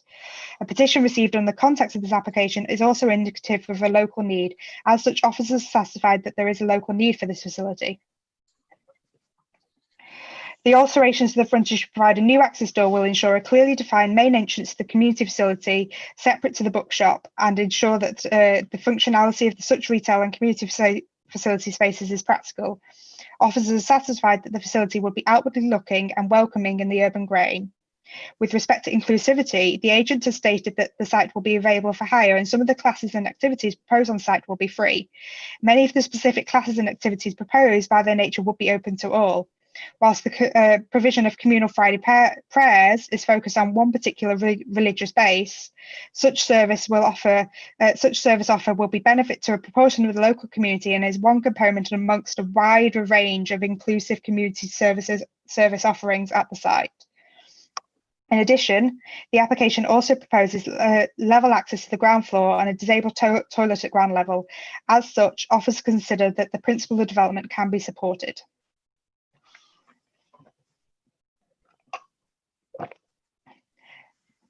Design and placemaking. Limited changes to the existing frontage are proposed. However, such changes would provide an enhanced level of openness and enable the facility to appear more outwardly looking. A condition is recommended requiring a security needs assessment detailing all measures to be implemented to ensure that secure by design principles are implemented as far as practicable in order to address concerns raised by the Metropolitan Police secured by design officers. The design of the proposal is supported subject to the recommended conditions. Impacts to neighbouring amenity. The site is located on a busy highway and in a local centre, and thus already subject to high levels of background noise as a result of traffic and comings and goings of customers, staff, service and deliveries in the locality. The site is proposed to operate from 8 AM to 10 PM Monday to Sunday, including bank holidays. The site will have a maximum of 75 users at any one time, which is indicated as for the proposed children's classes. Prayers held in the rear room are proposed to attract between 15 and 20 people. Other activities are expected to attract between 30 and 40 people across the other two rooms. A condition is recommended limited the numbers to 75 at any one time as to limit the impacts on neighbouring amenity. A management report has also been provided outlining the measures to reduce impacts on the surrounding area. A condition is recommended to secure compliance with this management report. Conditions are also recommended in relation to the restriction of opening hours, amplified noise, and the installation of sound insulation. Officers have also reviewed similar approved permission for community facilities within a similar site context elsewhere within the borough and considered that the impacts are likely to be on par with other such similar facilities. As such, the impacts on neighbouring amenity are considered acceptable subject to the recommended conditions. Sustainable transport. The site has a PTEL rating of 5, which meaning it has a very good level of access to public transport. Barking Road itself is served by a number of regular bus routes. As outlined within the transport statement provided, it is anticipated that a high proportion of the proposed user base will walk to the site. A travel plan was also provided. Such plan includes measures to encourage users to utilise more sustainable forms of transport to the site. A condition in Section 1 of 6 heads of term is recommended to enable the monitoring and compliance with the travel plan following the receipt of comments from LBN transportation officers. Cycle parking facilities are also proposed to be provided to the front of the site. However, limited details have been provided with respect to such facilities. As such, further details of such facilities are recommended to be secured by condition. The proposed development with respect to sustainable transport is considered acceptable, subject to the recommended conditions in Section 106 heads of terms. Other considerations. The proposed development with respect to waste management and the habitat regulation assessment is supported as detailed on page 181 of the committee report. Therefore, the Local Development Committee is asked to resolve to agree the reasons for approval for this application as set out in the officer report and delegate authority to the Director of Planning and Development to grant planning permission based on the conditions and informatives listed at Appendix 9 of the report and the completion of a Section 106 agreement based on the heads of terms listed at Appendix 10 of the report. Thank you. Any members to the officer? No. I'll just have a quick question. If you could go back to the plans, Helen. Yes. It shows one set of facilities to be made available on the lower ground floor, isn't it? Can you all see my screen? Yeah, I can just about make out what you're saying. Yeah. Sorry. If I go back and we can have a look properly, that should be better. Yes, so because the facilities on the lower ground floor, and are they look like just gents for me? Are they dual purpose? I understand that they are a dual purpose in the fact that facilities are provided for on the ground floor for one use, and then there is additional disabled toilet which possibly has a unisex use on the ground floor. Sorry, I'm getting my words mixed up. So the ground floor toilets, considering that there's going to be children there as well, So the ground floor toilet is the unisex toilet for boys and girls. And the lower ground floor toilet is also multi-use as well then? I believe so. Maybe you could ask the applicant the question. I don't think the applicant is not has not registered to speak this evening, so the applicant is not here. I believe he's there. He's here. Yeah, hello, my name is Foizemir. Hello there. Yeah, so I did get an email that I was registered to actually speak. So I'm happy to answer those questions if that's okay, Chair. Yeah, if you can, please. So yeah, they're both dual use, but in terms of the toilets. It can be used, but not necessarily all of the activities will actually run at the same time. So if we have children's activities and we have prayer activities due to safeguarding purposes, both of the activities won't run within the building. Is that clear? It is. So if there are play activities, will there be male and female play activities together or separate? There will be male and female, yes, but we're following the current good practices of most of the schools, where it allows people to be able to actually have dual access to the toilets. There will be different cubicles, obviously, so there will be preference for those male and female, but it will be dual access. Thank you. Councillor Easter? You referred, sorry, one minute, where's the plan? Oh, here we are. You referred to the Section 106 agreement in relation to the travel plan. Am I correct in understanding that there will be, from your notes, that there will be some monitoring of how that actually plays out in real life in due course? Because I see there's what looks like a bus stop in front of that road there on the road, and it's certainly double yellow lines. Through the chair, Narinder, would be if I could answer that question. Yes, please. Okay. I mean, the travel plan monitoring would be part of the legal agreement.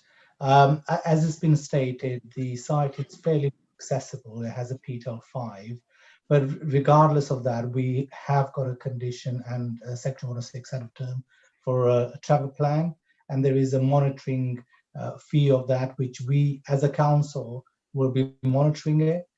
They need to submit that. We will be monitoring that, and we will be providing support as well, giving them the latest legislation and how they can improve the public transport usage and sustainable modes of transport. So yes, that's how that's covered. Thank you. Councillor McWana, you had your hand up. Thank you, Chair. I think this is a question to applicant. Looking at the picture here, when you said the reporter said you can accommodate 75 people at one point, so how are you going to accommodate children and adults if they're coming to do the prayers? So the classes are not going to be running throughout the whole day. The prayer times are obviously specific 5 times within the day. There'll be a morning prayer, and so during the morning prayer there won't be no classes because it'll be very early in the morning. The classes are actually scheduled between 5 to 7 in the evening, and so those are the times mostly when there are no prayers at all. But obviously, depending on if the prayer times do changes, the class times will also be changed as well to avoid clashes. So obviously on some days during seasonal periods as well, for example, now that we're at the end of the summer period, the classes will be actually starting a lot more earlier so that children will feel a lot more safer. During the summer period, it will be a lot more longer when later on as we have more daytime. May I also just add that the applicant did provide and the agent did provide a indicative timetable for the services with the application, which did appear to indicate specific times for each activity proposed, rather than no specific crossover between, say, the prayers and other activities. I understand. I understand as a committee we have not seen that, right? I don't believe you've seen it, but I can find it for you if you wanted to review it now.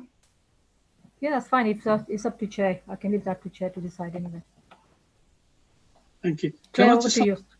Can I just ask the Transport Manager, Nrindubi, the picture on page 189 of our report, Appendix 6. Could Helen, could you share that with us, please? I have to come out of this and have a look at my. If you could just give me one moment, I will find it.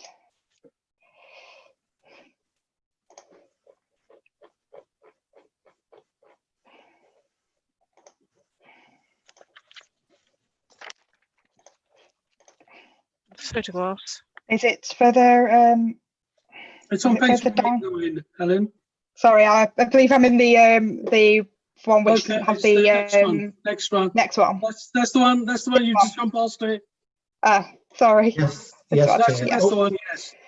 Okay. Can I Yes, ask the Transport Manager, considering the number of vehicles that are parked there, are they actually crossing over the curb? Yeah. Chair, it's a good photograph. I'm afraid it's all illegal. No, they are certainly crossing footpath, which is illegal. I think the Act 1978, I think, according to that, they shouldn't be crossing the footpath. So, yes, those vehicles shouldn't be there. As you can see, there's no drop curve, so they are actually crossing, and also there's a bus stop as well. So they are actually crossing footpath, which is meant for public use rather than a crossover for a vehicle. Okay, thank you. Does that answer your question? Sorry. It does, and obviously I think you will take that away for the appropriate department to deal with. Point noted, Chair. Thank you very much. Thank you. Can we go back onto the application which we've got in front of us? Could we heard the recommendation, and can we move to a vote? Chair, sorry to interrupt. I don't know if the applicant wishes to make he is listed to speak. If you wanted to add anything further, the agent. We've had one speaker, haven't we, Mr. Mia? And I think he was allocated the 5 minutes. Yeah, thank you. I mean, I just wanted to just to kind of add, really, and just to kind of from what Helen has actually said quite elegantly there. I think you'll find that within the kind of recent research and study, which tells in terms of the kind of the impact of COVID on people's mental health going forward, and as well as the impact on the voluntary sector, result of the kind of added pressure. And so I think we're moving to an age where we do need to have the more voluntary sectors to be coming forward, more community-based organizations to be coming forward to support the community going forward with their kind of social activities, being able to kind of re-engage with the communities as well. The BME community have been disproportionately affected, and that's obviously kind of for several reasons. But I think having more voluntary sector organizations within your borough, it would only add value, and I think would be a strength to the borough as well. I mean, I work particularly with London Borough of Camden, and we are very fortunate to have over 2,400 voluntary sector organisation, which has been one of the kind of the key asset to the borough and has been the kind of the forefront of being able to respond to COVID. So having another organisation being able to support your residents coming out of COVID, hopefully in the next year or so, would only add value. And I just wanted to kind of say that it's having a community-based organization here to support vulnerable people, as well as the BME community to be able to access educational classes, would also add value as well. Thank you. Thank you. Okay, can I go back to the members, and if there's no other questions, are we happy to move to a vote? We've got the recommendation to approve. All those members in favour of the recommendation?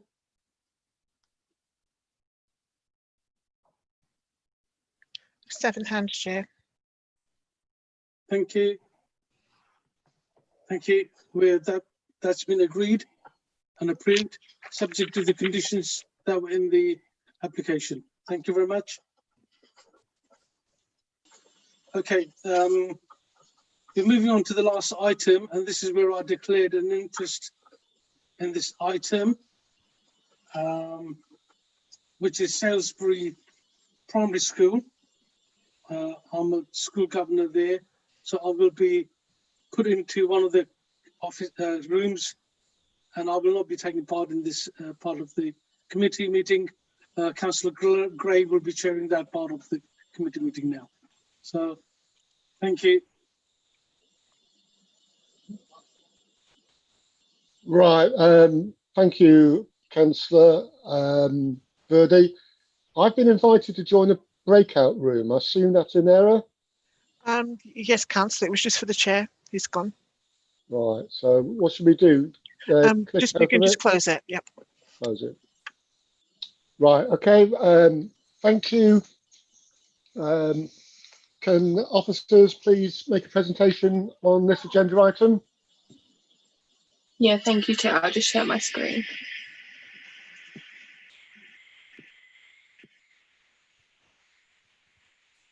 Okay, can everyone see that? Yeah, thank you, Chair.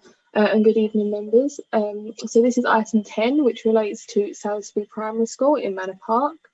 Just for information, this application is made by the London Borough of Newham Education Department. So the application site is located to the southwest of Manor Park Station, located on a triangle-shaped plot with a primary frontage on Romford Road. The surrounding area is primarily residential, with some commercial uses directly adjacent on Romford Road and on High Street North. There are 2 listed buildings also in close proximity to the site. So this is the application site as outlined in yellow, showing the full boundary of Salisbury Primary School. In blue, just at the north of the site here, is the proposed extent of the fencing, which is the subject of this application. So as mentioned, the application proposal is for the installation of high-level fencing to match the existing. So this can be delimited of the site as existing. The high-level gates will remain in situ, meaning that there will be no change in access to the site, and the low-level fencing will be replaced in order to match the height of the gates. The photo on the right shows the type of fencing that is proposed, although this will be in powder-coated blue to match the existing. Okay, so the principle of the development. So the NPPF states that great weight should be given to the need to create, expand and alter schools, and decisions should promote public safety and take into account wider security requirements. The proposals to increase the height of the fencing have arisen from the need to increase the security of the school boundary.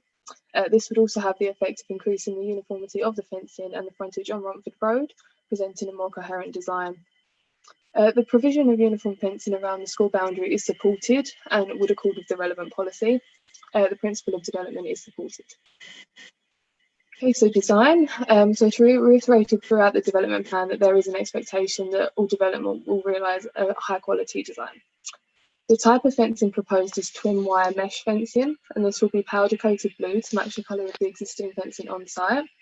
A condition is recommended at Appendix 8 of the report to secure this type and colour of the fencing. The London Plan and Draft London Plan also make reference to reducing opportunities for criminal behaviour and adding to a sense of security. Design and out crime officers at the Met Police have commented on this application and are satisfied that the increased fencing height will act as a deterrent to unauthorised public access. The proposed development in relation to design is therefore supported. The heritage, the application site is in close proximity to a number of Grade 2 listed buildings as mentioned, and this is the Earl of Essex pub and the former Coronation Cinema Hall. Only the Earl of Essex pub can be seen from the site of the proposed fencing, as this is on Romford Road, where the fencing is proposed. So there is a significant break in the frontage of Romford Road between the proposed fencing and the heritage asset. The high-level blue fencing is already established within the context of the heritage assets, as we saw from that image earlier. So due to the distance between the heritage assets and the application site, in addition to the colour and the height of the fencing proposed, it is considered that the increase in height of the remaining low-level fencing would not have any detrimental impact on the surrounding heritage assets.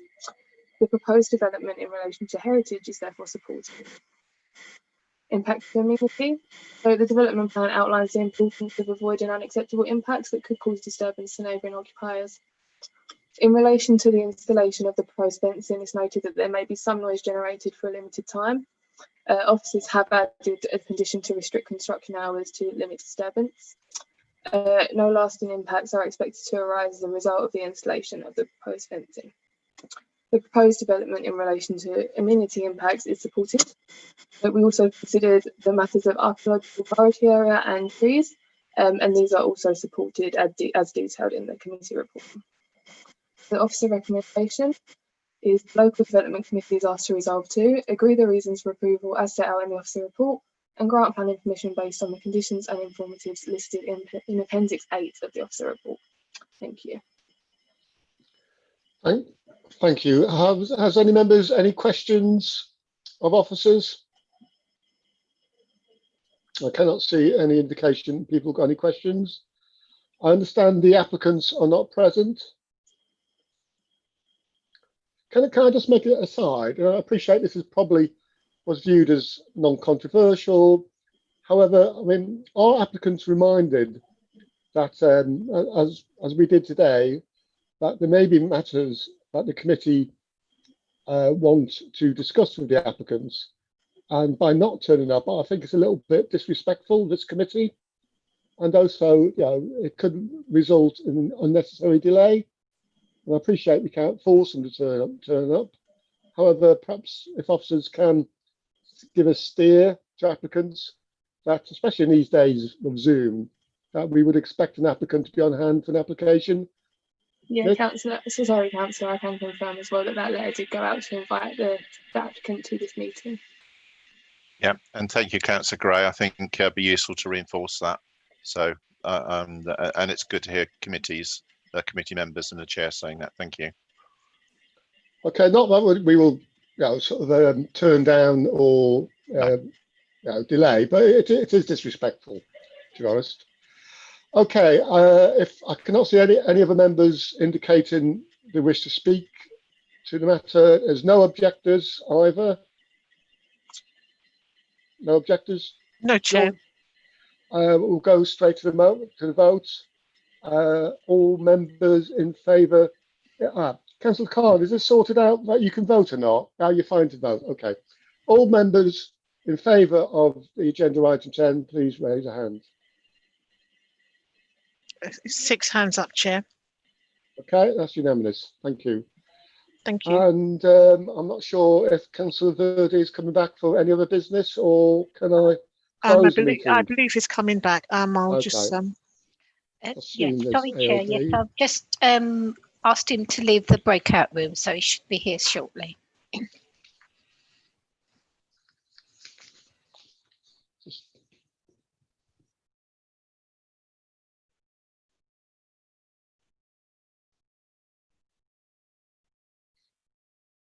Hello, Councillor Verde. We've now completed item 10, and I will pass back the chairship to your good self.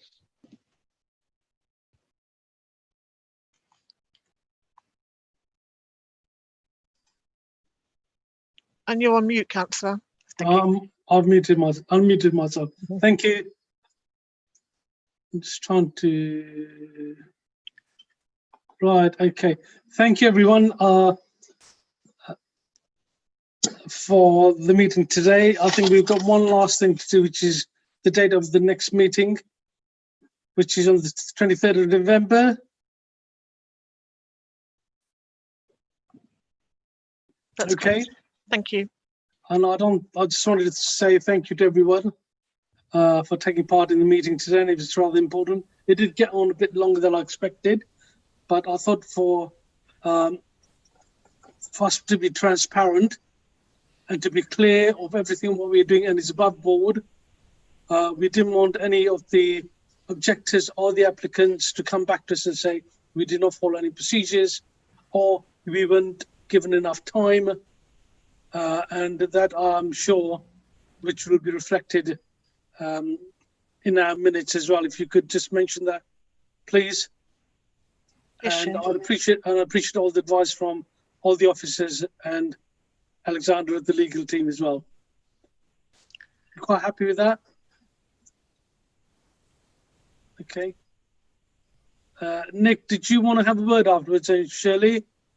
No, I've nothing else, Chair. Nothing else to add. Okay. Just a quick catch up, Chair. That'd be fine. Okay,